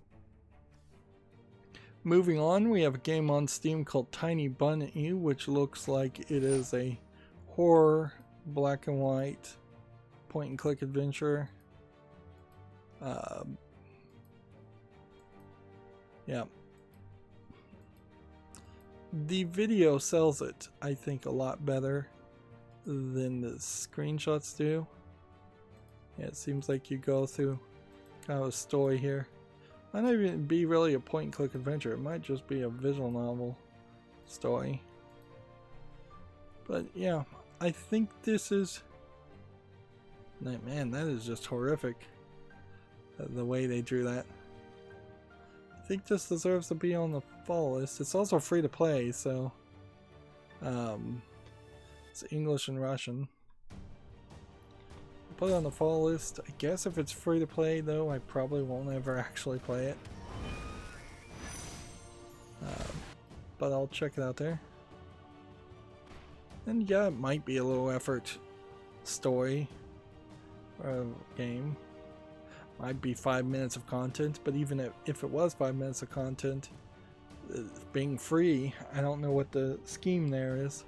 I don't know how you sell a soundtrack for $2 if there's nothing going on. Well, this guy is just cycling through every color like crazy. Apparently this guy's timer is burning down, not mine.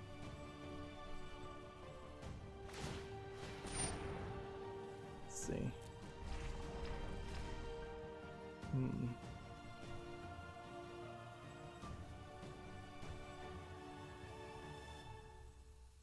I think we may have lost here. But there might be a way to do this and save the day. Because if I sacrifice this after he does everything he tries to do.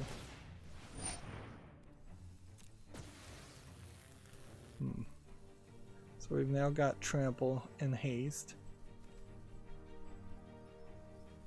Alright. So he's gonna attack from everything. So what I'm gonna do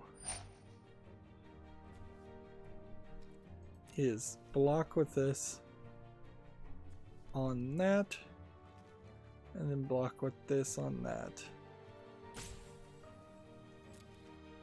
So we block this one here,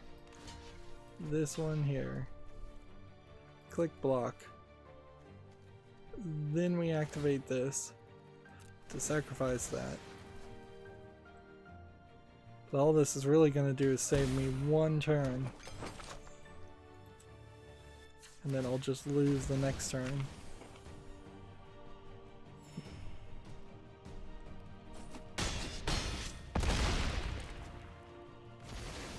Oh man, that didn't work. Because of trample, I guess. Well, we definitely aren't getting anywhere. Not anywhere fast. Next we have a game on Steam called Silent World, which looks like it's a platform puzzler, but it seems pretty dark. I don't know if I would ever really enjoy playing a spotlight dark game like that, unless there was a gameplay mechanic that really justified that. Trailer is really not showing anything. They're doing every trick in the book to hide the fact that the gameplay footage is minimal and boring. Well, this is $4.49, English, Japanese, Chinese, and Korean. I don't think this deserves to be on the follow list.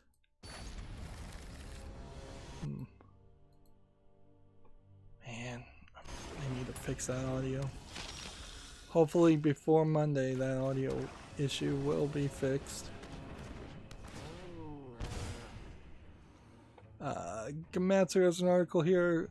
Gunka o Haita Nico for the Switch launches June 18th in Japan.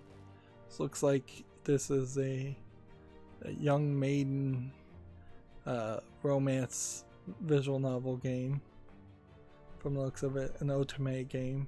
Yeah, otome visual novel, young maiden.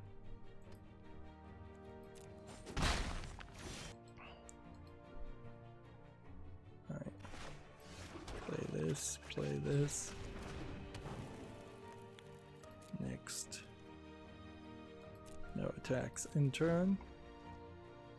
Next we have a game on Steam called Turnage Roboto. I don't think this is in English either. For $10.99. It looks to me like it's maybe a point-and-click adventure game, but it seems like you spend a lot of time using a in-game computer system.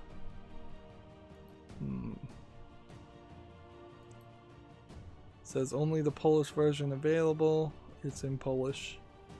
Full audio, it says. Yeah. Interesting. But again, if it's not in English, I'm just not going to put it on the follow list. I can't have games that aren't in English that in the hopes that someday in the future they will be in English. That's insanity. If they get a re-release version, one would hope that they would bother to announce that. And I would say at least the Japanese have usually the decency to not bother to put a game on Steam unless it's going to support English, even if it's not targeted to the West at all. Alright.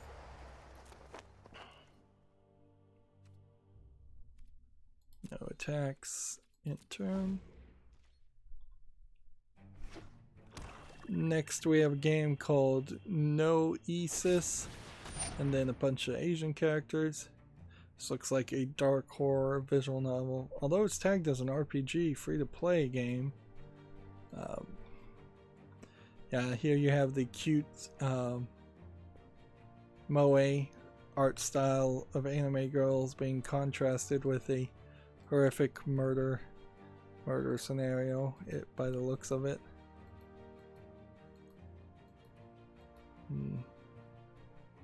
Yeah, and suppose as an artist you might make the argument that by telling a horrific story and then animating it in a completely opposite way, you might be able to lessen the impact of that horrific story while not having to self-censor yourself beyond the point you would like to when telling that story, or lose the reader's attention. So yeah, no ESIS, free to play, Chinese and Japanese. Might be a Chinese game. Let's see. All characters are more than 18 years old. The game is not suitable for juveniles. The game contains violence and gore. Yeah. So this probably is a Japanese game if I was to guess, just looking at the art. Like, that doesn't strike me as something that a Chinese developer would do. Although the screenshots also don't really seem to show any real dialogue choices or anything, although I might just be misinterpreting it.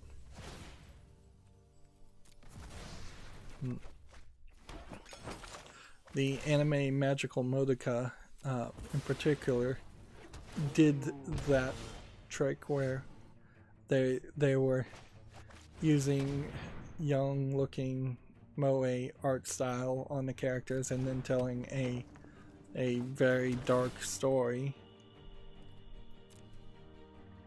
that a lot of people seem to not expect.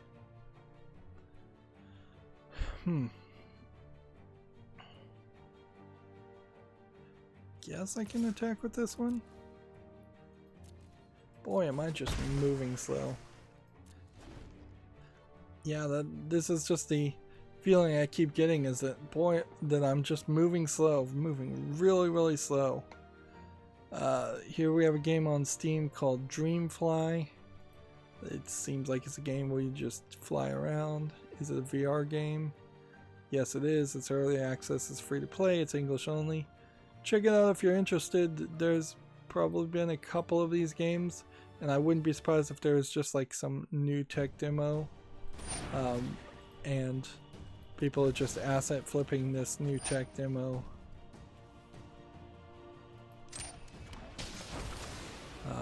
Instead of actually making even that simplistic type of gameplay.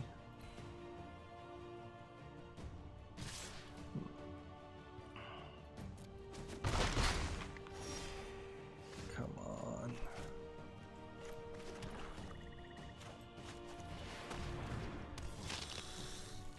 Think I can win here.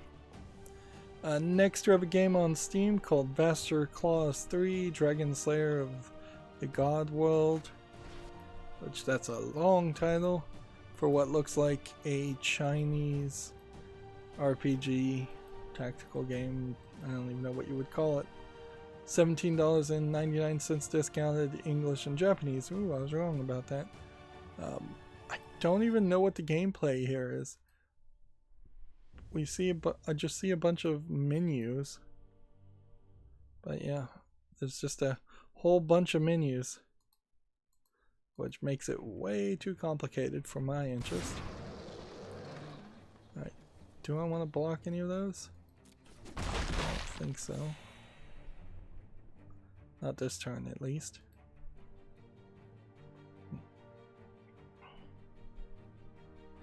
Let's see. Gamatsu has an article, Shoujo Jigoku no Doku Masume debut. Trailer details and screenshots are available. I feel like we had already talked about this game. Maybe there's a little bit more information. They do love to tease out the information. This screenshot has just way too much pink in it, way too much red, though. And this screenshot has way too much yellow, so it feels like the art style is not, the color palette's not very good. But boy, does it seem like there's a lot of character in this RPG, so it does kind of have a Persona type feel to it. Let me see what the trailer looks like while people are trying to figure things out. This,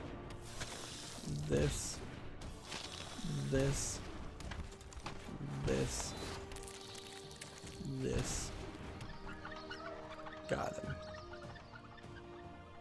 We can do this next turn. We've got victory. And meanwhile, we can attack with that.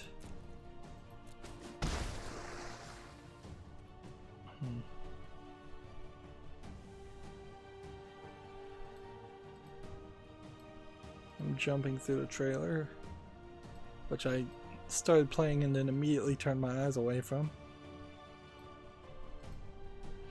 Yeah, it feels like it's kind of a Persona feeling type game, although it seems like it's being made by the people that make Disgaea, so I don't think that's the people that make the Persona series. Though I could be wrong about that too. Be wrong about anything today.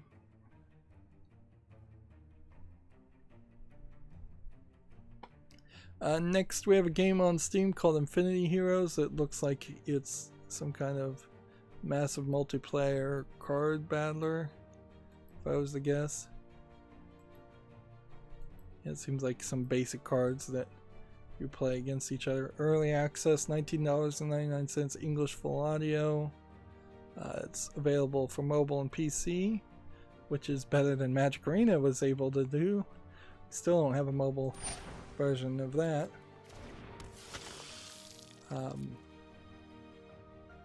I guess because it's a collectible card game, I'll put it on the follow list, but honestly, I'm gonna probably do a follow list cleanup right after the second Dinner Marvel collectible card game comes out, and in that Marvel list cleanup I'll probably, after that game comes out and I'm sure that's the game I'm going to play, I'll probably just eliminate all other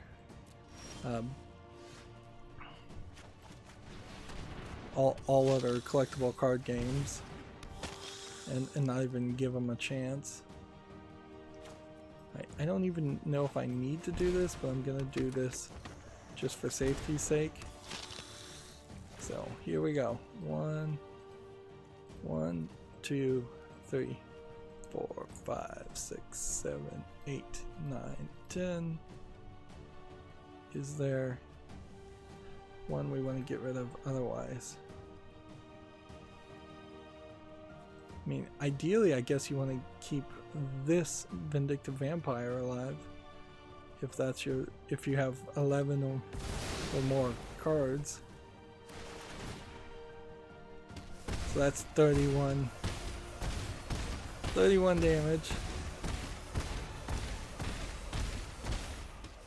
So even if he managed to survive just the basic damage, I still have 12 more of those. I'd be back up to 20. And like such a decisive victory there, you'd almost want to get 2 pips for that, but you're not going to, unfortunately. We're really not making a lot of progress as far as killing your opponents. I may have to play off screen to get that done and just play something that's not ranked and some experimental deck that's not built around winning with Bola Citadel. Next we have a game on Steam that's a bunch of Asian characters and it's called Superpower Squad. It says it's an MMO. It doesn't look particularly interesting to me, and I wouldn't play MMOs anyways. Early access, $8.99 discounted, English and Chinese. I'm not going to say this is the worst looking Chinese MMO, but just at the quick glance of it, it doesn't seem like it has much going for it.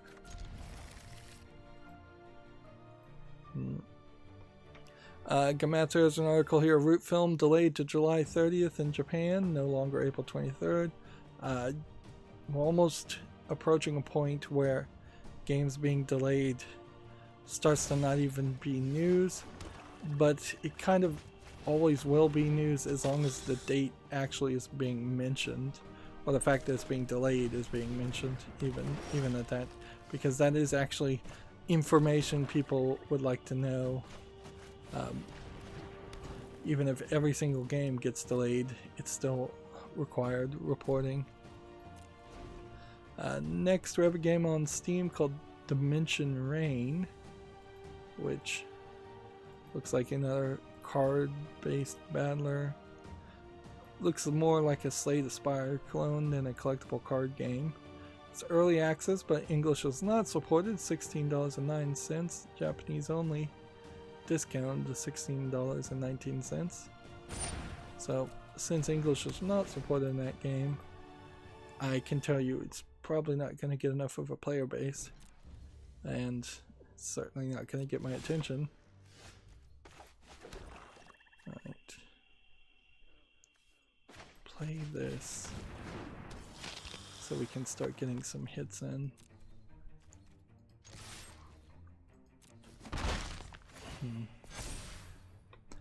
Let's see. Komatsu has an article here. Death End Request 2 is coming to PC in 2020. The sequel adds a second platform for its Western release.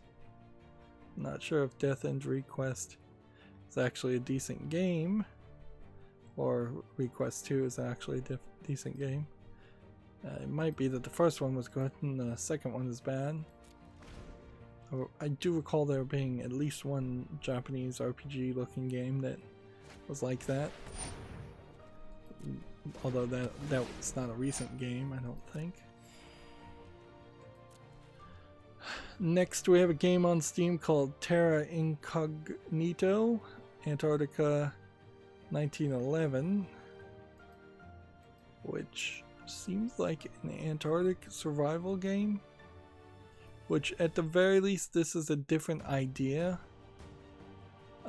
Surviving at the South Pole, you're not going to have trees and resources, so it would be something close to an actual survival game. $3.19 discounted, English only. I'm going to put this on the fall list and see if people like it. Visually though, you're going to see a lot of snow, which would be appropriate, and this might be a lot like Don't Starve, and perhaps Don't Starve is just a better type of those games to play. Let's see, black, and then play that, and play that, and then attack all.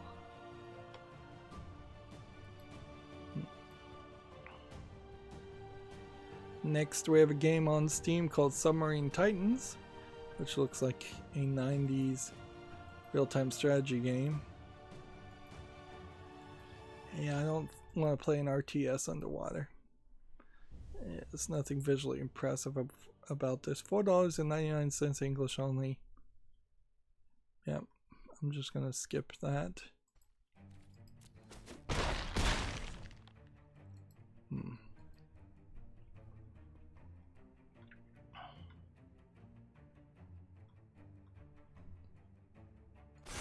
We have a Twitch support thing here that actually is good news for a change. They've added more settings for channel leaderboards. Partners and affiliates can now select either top gifters or top cheerers as default leaderboards. Additionally, you can now disable either leaderboard independently. I didn't even know if that was the case. I didn't even know leaderboards exist. In a Twitter feed that does nothing than completely highlight the failures of Twitch as a service, it is rather smart of them to actually highlight when they add new features or fix things or improve things without just fixing things that shouldn't be broken in the first place. Play that, and then we do that. We have enough for Bola Citadel, plus we have almost enough to activate Bola Citadel immediately also. I'm gonna go ahead and attack anyways. Yeah. Gamma Sutra has an article here. GoldenEye 007 Guitar Hero among the 2020 Video Game Hall of Fame finalists. The list for the Strong Museum video game hall is weird because they do kind of just randomly pick things from random times. Like they have Bejeweled from 2001, they have Centipede, they have Frogger from 1981, Centipede is 81, GoldenEye is from 1997, Guitar Hero is from 2005. It's weird to think that GoldenEye 007 came out the exact same year as Curse of Monkey Island, because those two games look incredibly different.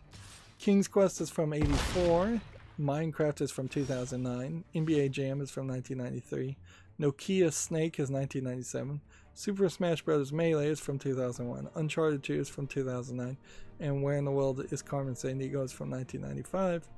I would argue Carmen Sandiego has the right to be in the list of successors, although all of those games are actually relevant, and it really should just be a case of all those games will win. I don't know why they're really stretching it out as if that is a factor that matters. They should just put all those games in this year, and they could think of another good list of 10 games or more for next year, and they could do that for quite a while.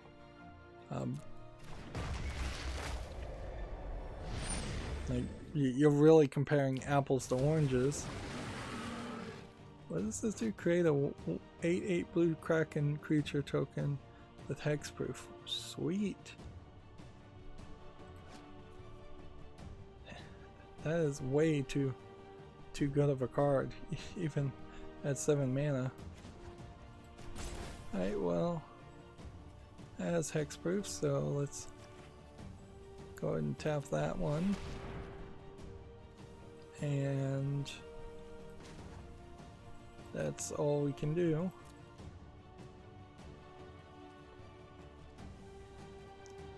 And they chose to do nothing. I don't even really need this. I could pretty much just attack.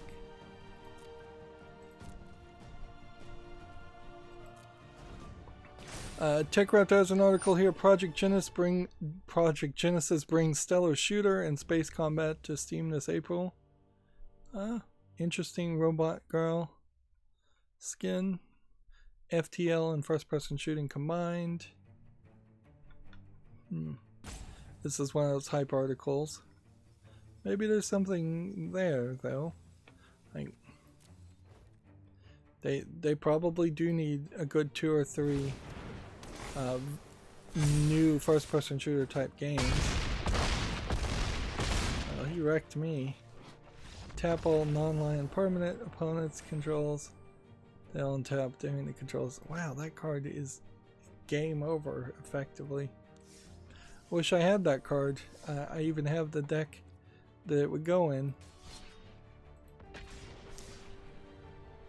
Let's see. Next we have a game on Steam called Within Whispers the Fall, which looks like it's probably a story-rich adventure game of some sort.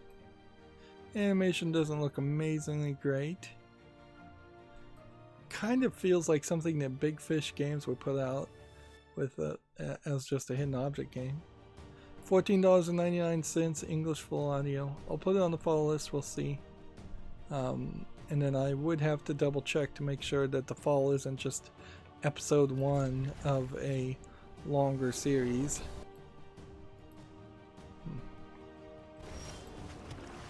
Let's see. Here's that article I talked about earlier from Gamasutra.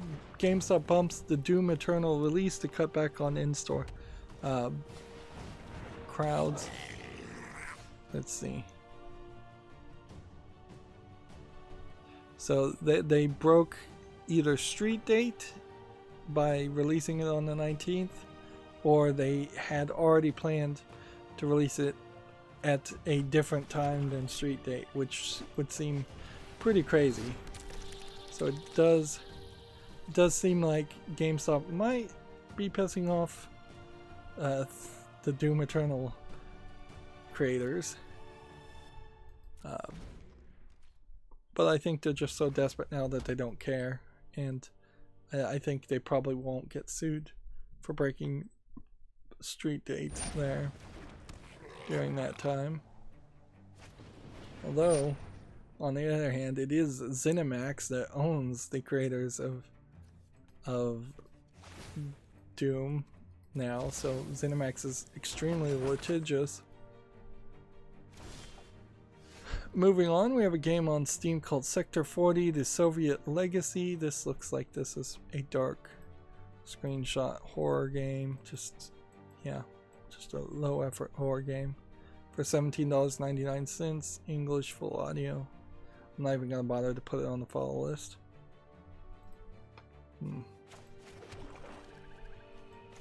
Let's see.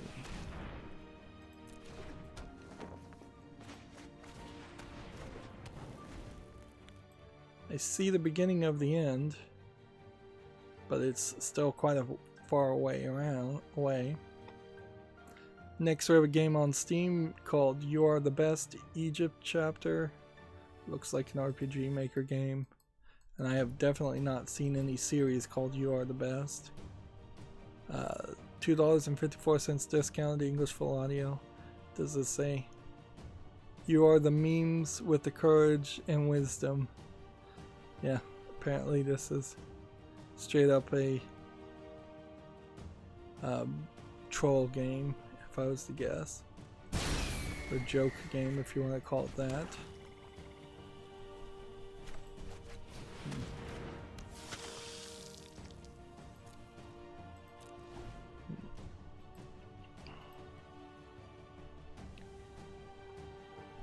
Next we have a game on Steam called Night Road, which looks like a dark screenshot RPG Maker game. Seems pretty simplistic and uninteresting. $3.99, English only. We'll just leave it at that.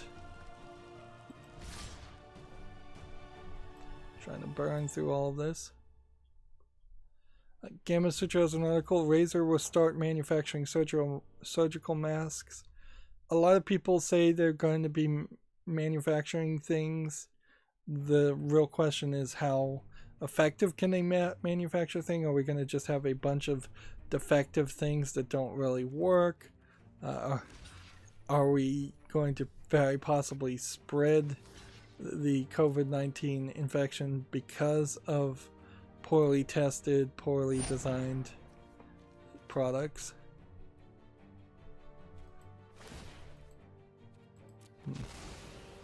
So there is either two ways you have to admit on something like this. Either the strict requirements that were required to manufacture medical devices in the United States were there for good reason, and I would say the requirements aren't even that strict in the United States, or they were frivolous and more companies could have been developing these things from day one. And I would say that's probably not the case. Alright. This next game.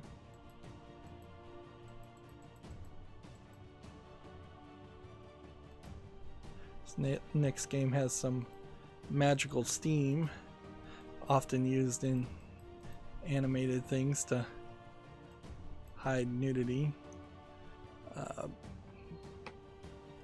So just making sure it's YouTube family friendly.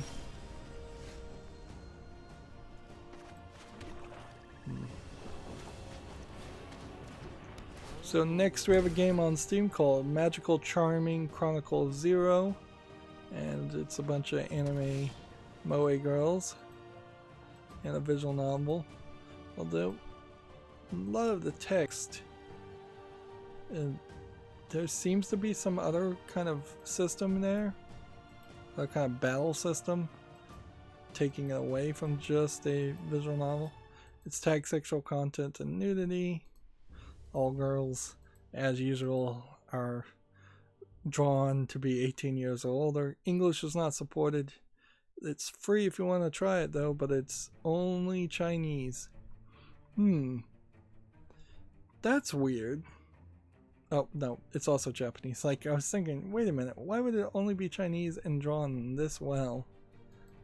Yeah. And then we can show off the magical steam if there's a screenshot here. Nope, I don't think there is. I think it...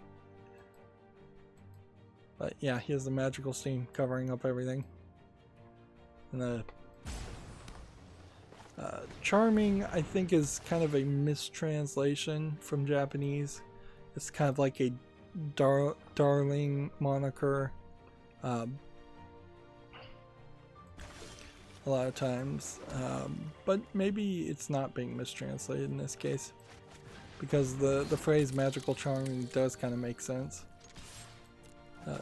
But also, that game is not translated to English, so you already know that they weren't really targeting to have a proper translation. Moving on, we have Nibiru Prologue. That game also, again, is just resetting the clock to show that seems like every 2 weeks on a Friday, the adult games are unleashed in very small quantities these days, though. So I feel like there's still a lot of curation and rejection happening in the background that's just not getting talked about anymore. Certainly there was a whole flare-up on Patreon banning some artist for making certain levels of adult anime drawings or something because they felt the characters were too young looking.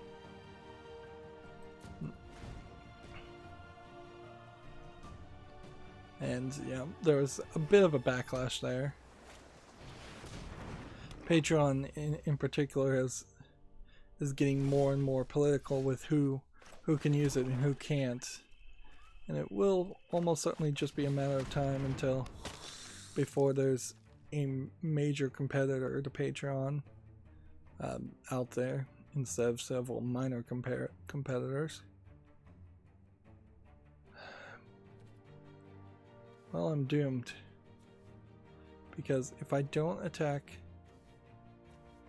I'm just gonna have to defend.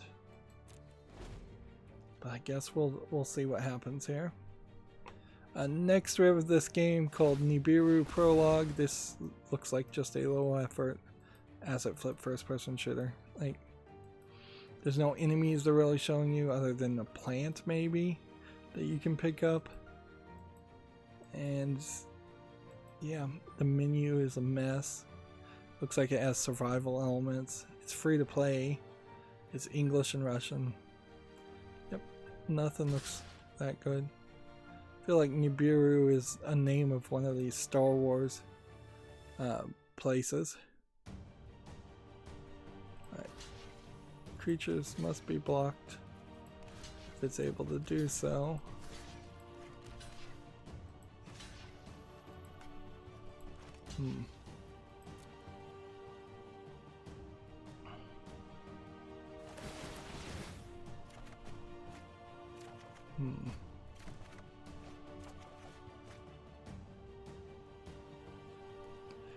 This might push me to the point where I can play Bola Citadel, but I kind of doubt it.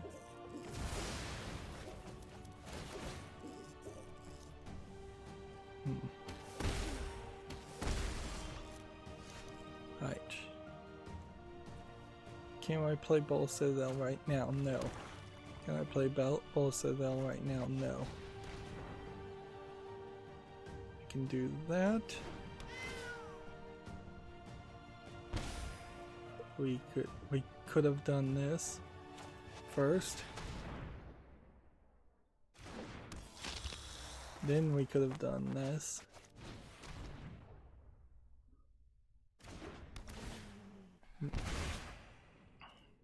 So this could have been buffed up one more turn. Then and we'll just go ahead and attack with that. Let's see, next we have a game on Steam called VR Mummy Girl, which this is unfortunately a tech demo that I think did itself a bit of a disservice by getting just a anime girl and then wrapping her up in mummy bandages. Although it's first person perspective and you're playing in VR, so you're not even seeing the character, so this might as well have just been called VR Mummy. But maybe there was a reason they wanted to differentiate themselves from maybe the Mummy video game from the Mummy movie, reboot movie.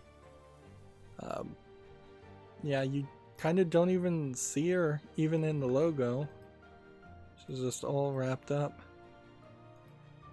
The actual game sounds kind of interesting, that you would have some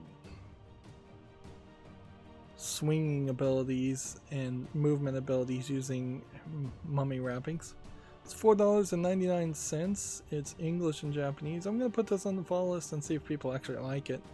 It's probably just a tech demo though. Like, there we go.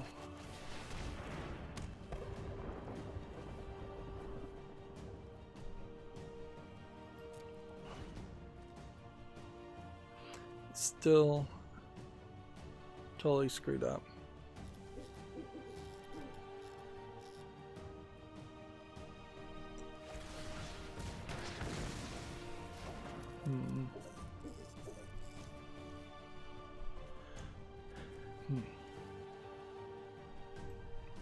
Again, I just feel like I'm moving really slow. Alright, we have a game on Steam called Storm Rage, which looks like you're in a walker mech and running around and doing some first person shooting also. See, it's 10% off for $8.99, English full audio. I'm going to put this on the follow list just because I don't want to look at it anymore. I think there's a small chance that this could be good, but there's a lot of chance that it could be bad too. Right now we just gotta block this, this, and this.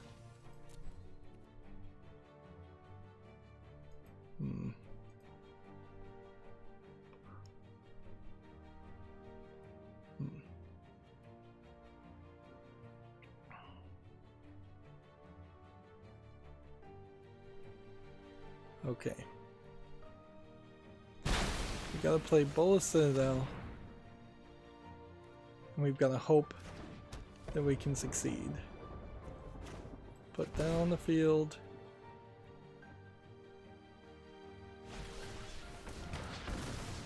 Seriously. Destroy my other Bola Citadel.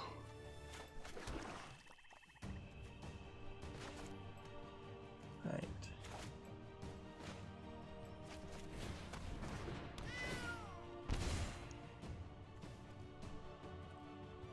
Yeah, I'm not gonna win. I lost. And then I think that's gonna be the last game we play, and we're just gonna try and burn through the news otherwise. Let's see, you gotta defend against this, and that should win the game for him.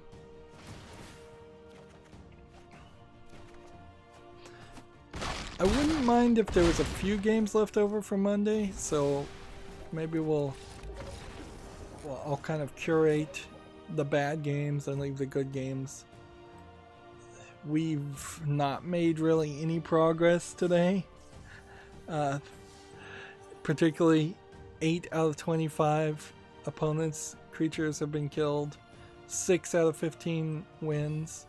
I was doing a lot better previously. So we have a game here called Man-Faced Spider 1, which is just an Arkanoid game with weird spiders from The Legend of Zelda. This is $6.99. Quite a joke at that price. Just really low effort game. I'm just gonna skip to the articles and let's get through them. Sega launches its 60th anniversary website. Sagata Sanshiro related announcement teased for March 25th. I don't even know what Sagata Sanshiro is, but I guess it's probably some kung fu fighting game. Probably a game, very possibly a game that didn't even come out in the West. This is an interesting article from OpenCritic. The Game Developer Conference has been rescheduled for this summer, which is weird that they're rescheduling it after they already put out their awards stream. But they kind of legally have to reschedule it just so that they can keep the money from the tickets. And that's what's really going on here. I imagine it'll get rescheduled again if the COVID-19 virus is not mostly taken care of by the summer. Gamasutra has an article here. GameStop has paused its trade-in program for 9 days due to the COVID-19 concerns, which really destroys the idea of even wanting to go to GameStop at that point. Like, if you can't trade in games to get credit to buy other used games, then I don't know why you would want to go in that store and just not either download games directly or buy them off of Amazon. It would be an interesting experiment. I've never bought any used games off of Amazon. I guess you might be able to do that.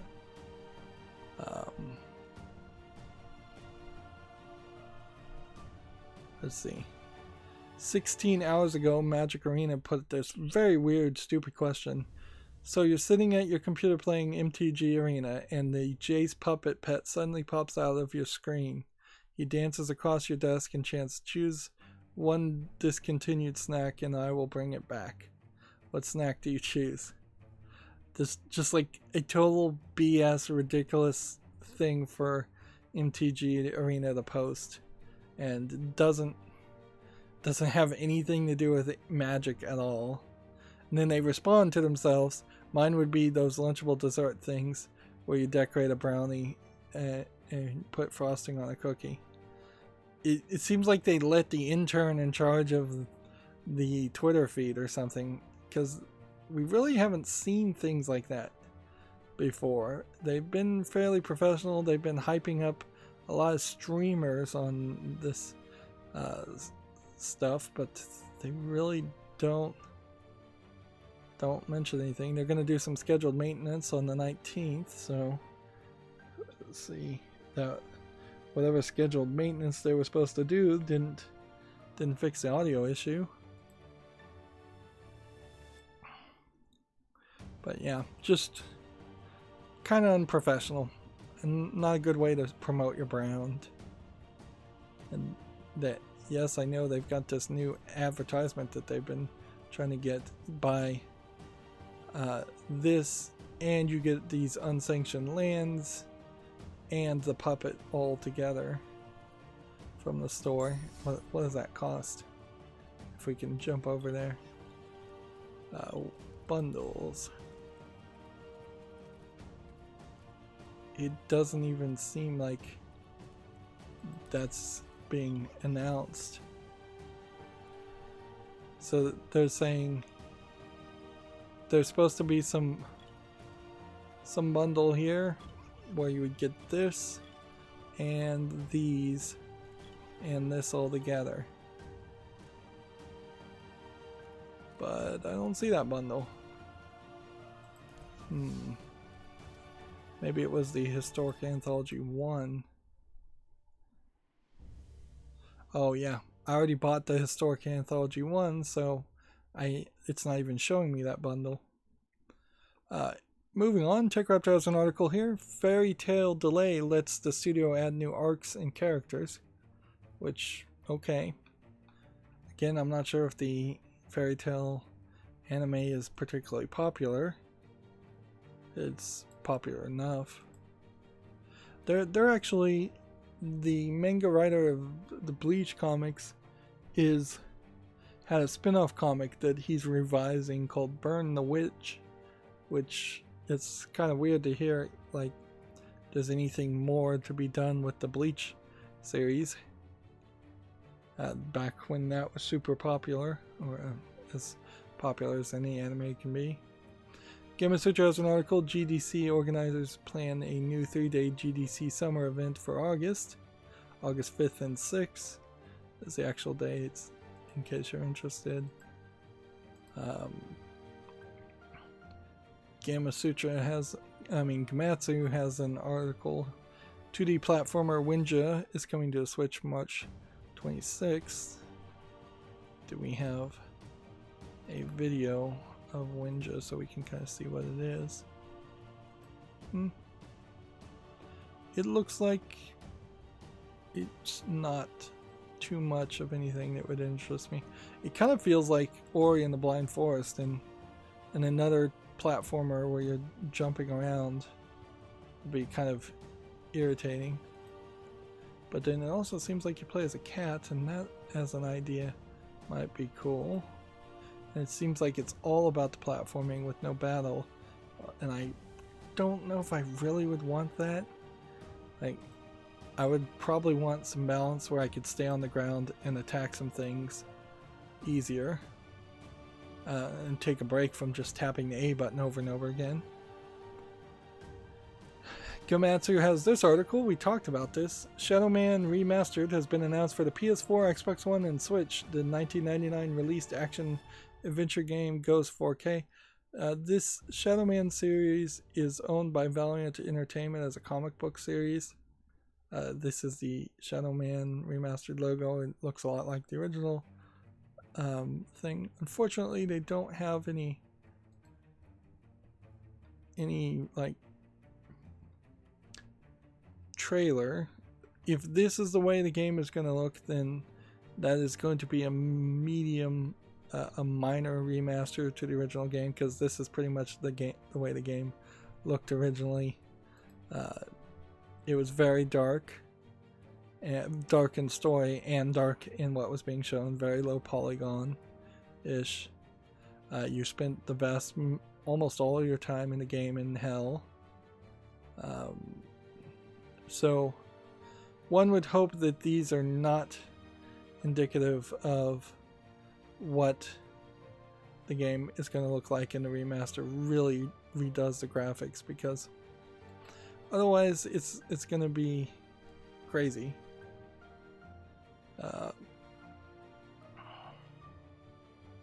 Let's see.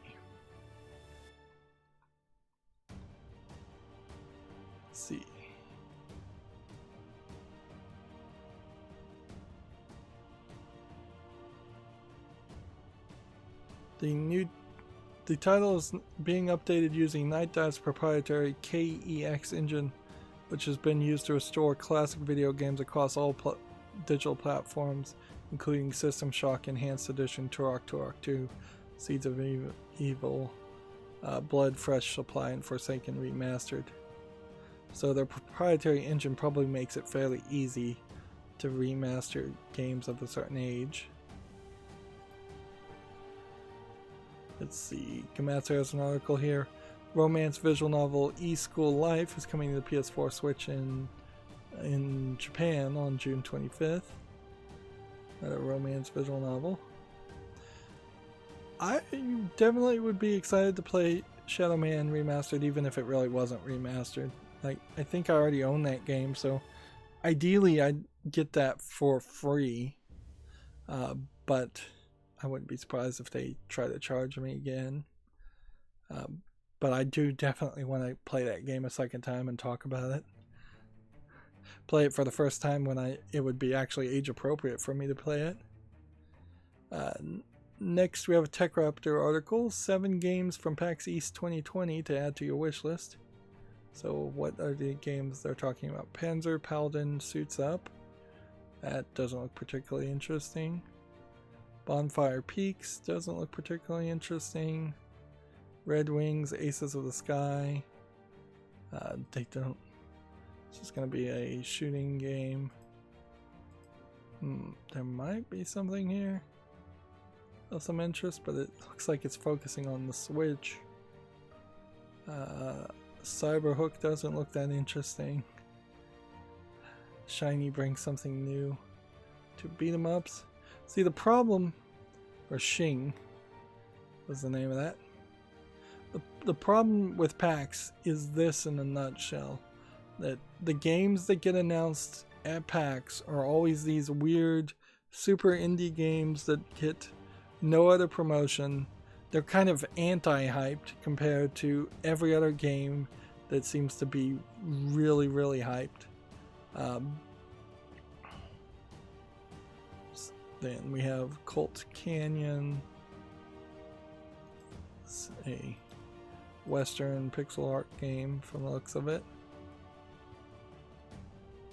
Then we have Arborea, which isn't that the card game where everybody's a monster? Nope, it's a completely different game. Yeah, I don't recognize any of these games. So I might check to see if they're on Steam and if they're maybe coming to PC, but yeah, you're between a rock and a hard place where if your game is even a double I indie, and frankly, even if your game is just a single I indie, you can do a self-announcement and a live stream to get more attention than releasing your game at PAX or showing off your game at PAX, because then PAX just becomes this mess of messages. It's a bad time to announce things. And you definitely see that with AAA games, because there's no AAA games presence at PAX games.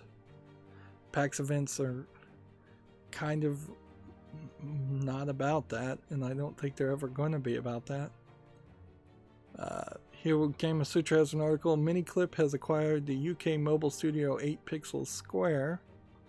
I haven't heard of either one of those companies. And here's that same article. Updated. Sin Episodes Emergence has vanished from the Steam libraries. Let's see. This was just updated with a statement from Night Dive Studios, which then got updated with them actually releasing Sin Gold.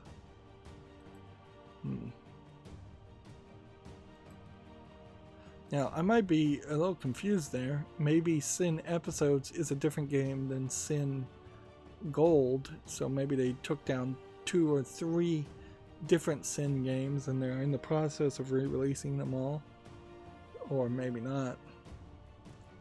TechRaptor has an article here. The coronavirus may delay new Super Smash Bros. Ultimate Fighters.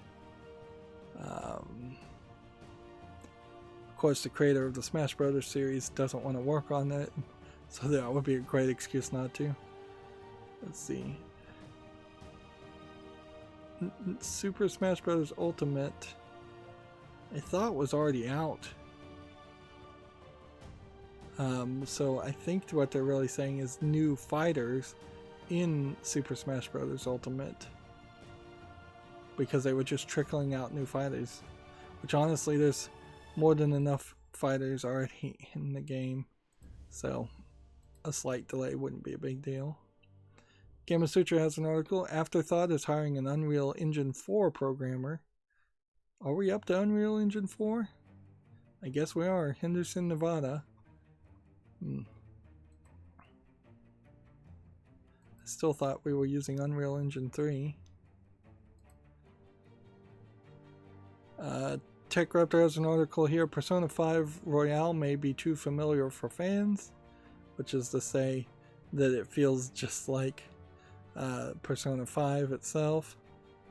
Also, the scene that they deemed controversial and edited out and censored got rewritten badly, and it really didn't satisfy anybody that they were afraid might be offended, or anybody on Reset Era that was claiming they were going to be offended. So yeah, it wasn't worth their time. Honestly, anytime something like that pops up from Reset Era, they should just not respond to it. Just make no comment. No comment. No cuts, no changes if you're going to say anything. Gamatsu has the Famitsu sales from 3.9 to 3.15. This will be interesting to see how many items have how the sales have gone down compared to the previous month, just because of people self-isolating. Neo is at the top, Pokemon Mystery Dungeon, then Pokemon Shield and Sword. My Heroes One Justice made 4 for the Switch. I'm surprised about how high that is. I guess that tells you My Hero Academia is super popular in Japan. Minecraft, then Mario Kart Deluxe, then Super Smash Bros. Ultimate. See, it is out. Then Ring Fit Adventures. People are having trouble finding Ring Fit Adventures, but yeah. Let's see, where were we? Winning Post 9, Splatoon 2. The vast majority of these are Nintendo Switch consoles, which again does not sell well for the PlayStation 5. Persona 5 Scramble, not Persona 5 Royale. There. Just Dance 2020 is new and it's ranked 26th. And then Dragon's Quest for the Switch sold 2,271 units. And then the Switch Lite and the Switch, yeah, that seems like that's significantly fewer sales than hardware. And then the PlayStation 4 Pro, only 97 new 3DS LLs, and only 58 Xbox Ones, X's or S's. The numbers do look low. And I imagine the numbers will look somewhat lower going forward, particularly hardware, because I could see a lot of parents not being willing to order and have even a Switch delivered. They want to get to that at the store, where games are less likely to be damaged in the mail or stolen in the mail. At least that's the feeling I would suspect a lot of people having. Gametsu has an article. The Inazuma 11 Great Road of Heroes is facing development difficulties. The level 5 president hopes to announce a release plan by April. This is the soccer anime game. I don't know why it should be running into development difficulties, and it certainly doesn't bode well for the game, which, well, looks is not actually that useful, or not going to be that popular anymore. Here I'll go ahead and show, this is the bug section of wizards.com. Audio sound bug, play audio while minimized. It has 34 votes. It's on the second page. There are things under the bug tracker that have like 1,200 votes and then 760. So if people would go and vote that would be nice, so that they actually look at it. I don't think it matters too much. But yeah. You could also just go through this and see all the bugs other people are having, and it's not great. Really not a great list of bugs that should be persistently happening amongst the players of your collectible card game.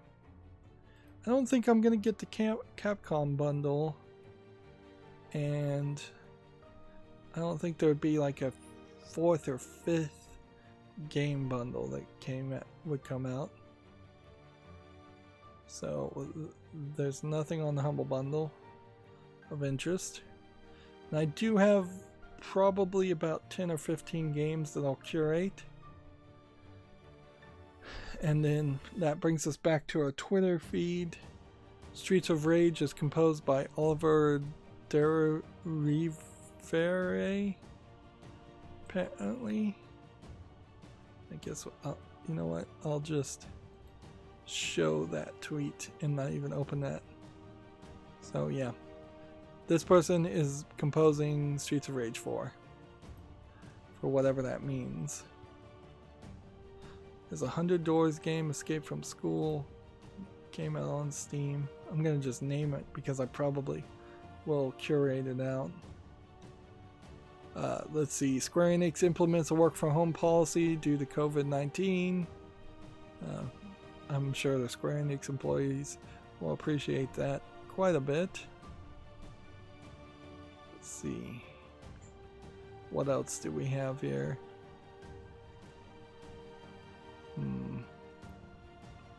It might be that there really isn't too much. Lego shut down all their stores, which is not a big surprise. I'm trying to keep an eye on Lego to see if maybe they put some of their games on sale. Some of their Lego sets on sale. Let's see.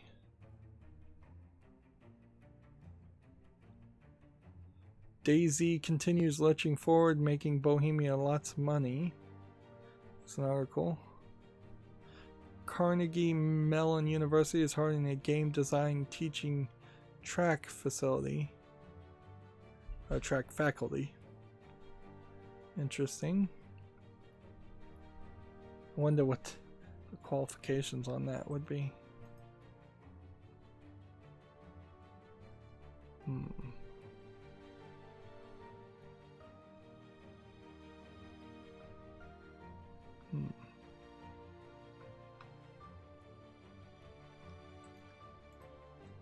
Let's see if there's anything else worth mentioning.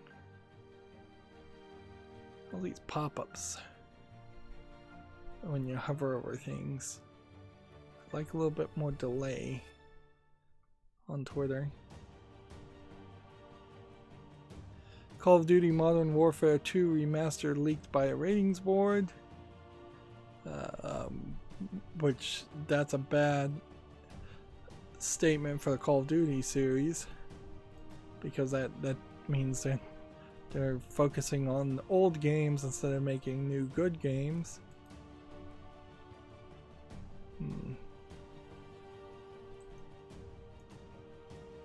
Let's see. Apparently One Piece Pirate Warriors 4 has some new characters. I didn't know they were adding any content to that game. That game, I think, came out almost a year and a half ago.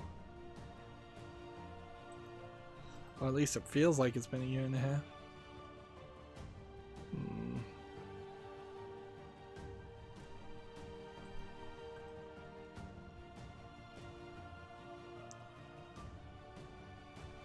Let's see, still looking. You know, for as much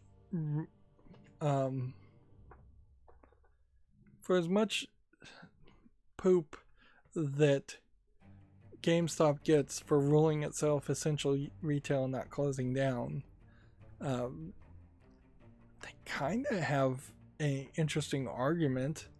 If people are going to self-isolate and be stuck in their houses, they need video games. They don't need to go to a store to get video games, but it would certainly suck if all those sales ended up going directly to others, Amazon.com, and considering that's pretty much the only people that could even deliver video games. And I don't even think Amazon.com right now is delivering video games. They're focusing on delivering food and medical equipment. So if you are a kid and you're bored out of your mind, GameStop, a quick pop into GameStop might be useful.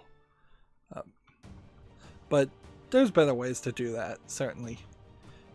Here's what you could have done. You could have had several employees come in and actually give more hours than you normally do, or at least do the average amount of hours that you usually give. to employees and have the employees just act as delivery boys and deliver the packages by hand like Amazon does with its employees, and just say, all right, we're going to make you a route and give you a map, and we're going to give you a list of places where you're going to deliver these packages, and there's going to be one person in the store grabbing the packages, and he's going to clean everything off and wear gloves, and he's going to put those packages at the front of the store, and he's going to stand at the back of the store, and an employee is going to come every 15 minutes. A different employee will come and grab a new package and then go and deliver that, with nobody actually getting anywhere close to 6 feet, within 6 feet of each other. And there you have a solution that keeps employees working and getting paid. You have sales happening and getting delayed, and you just use the store as your shipping facilities, which you're probably already doing anyways to some extent, to deliver these kind of games. Alright, well, I feel like I've been incredibly slow, and I have no idea how long I've been streaming. I probably could see that if I looked on my indicator somewhere, but it says, yeah, actually I don't think there is a timer here. Maybe I should find a timer. That's going to be it for the stream, though. As always, I ask you to like, share, subscribe, comment, and watch every second of my videos. If you want to further follow me on any social media sites, there's a whole bunch of links down below in the description box. And if you want to support me further, there's a link to Patreon, or you can friend me on Steam and gift me a game off my wishlist. Thank you for watching. Have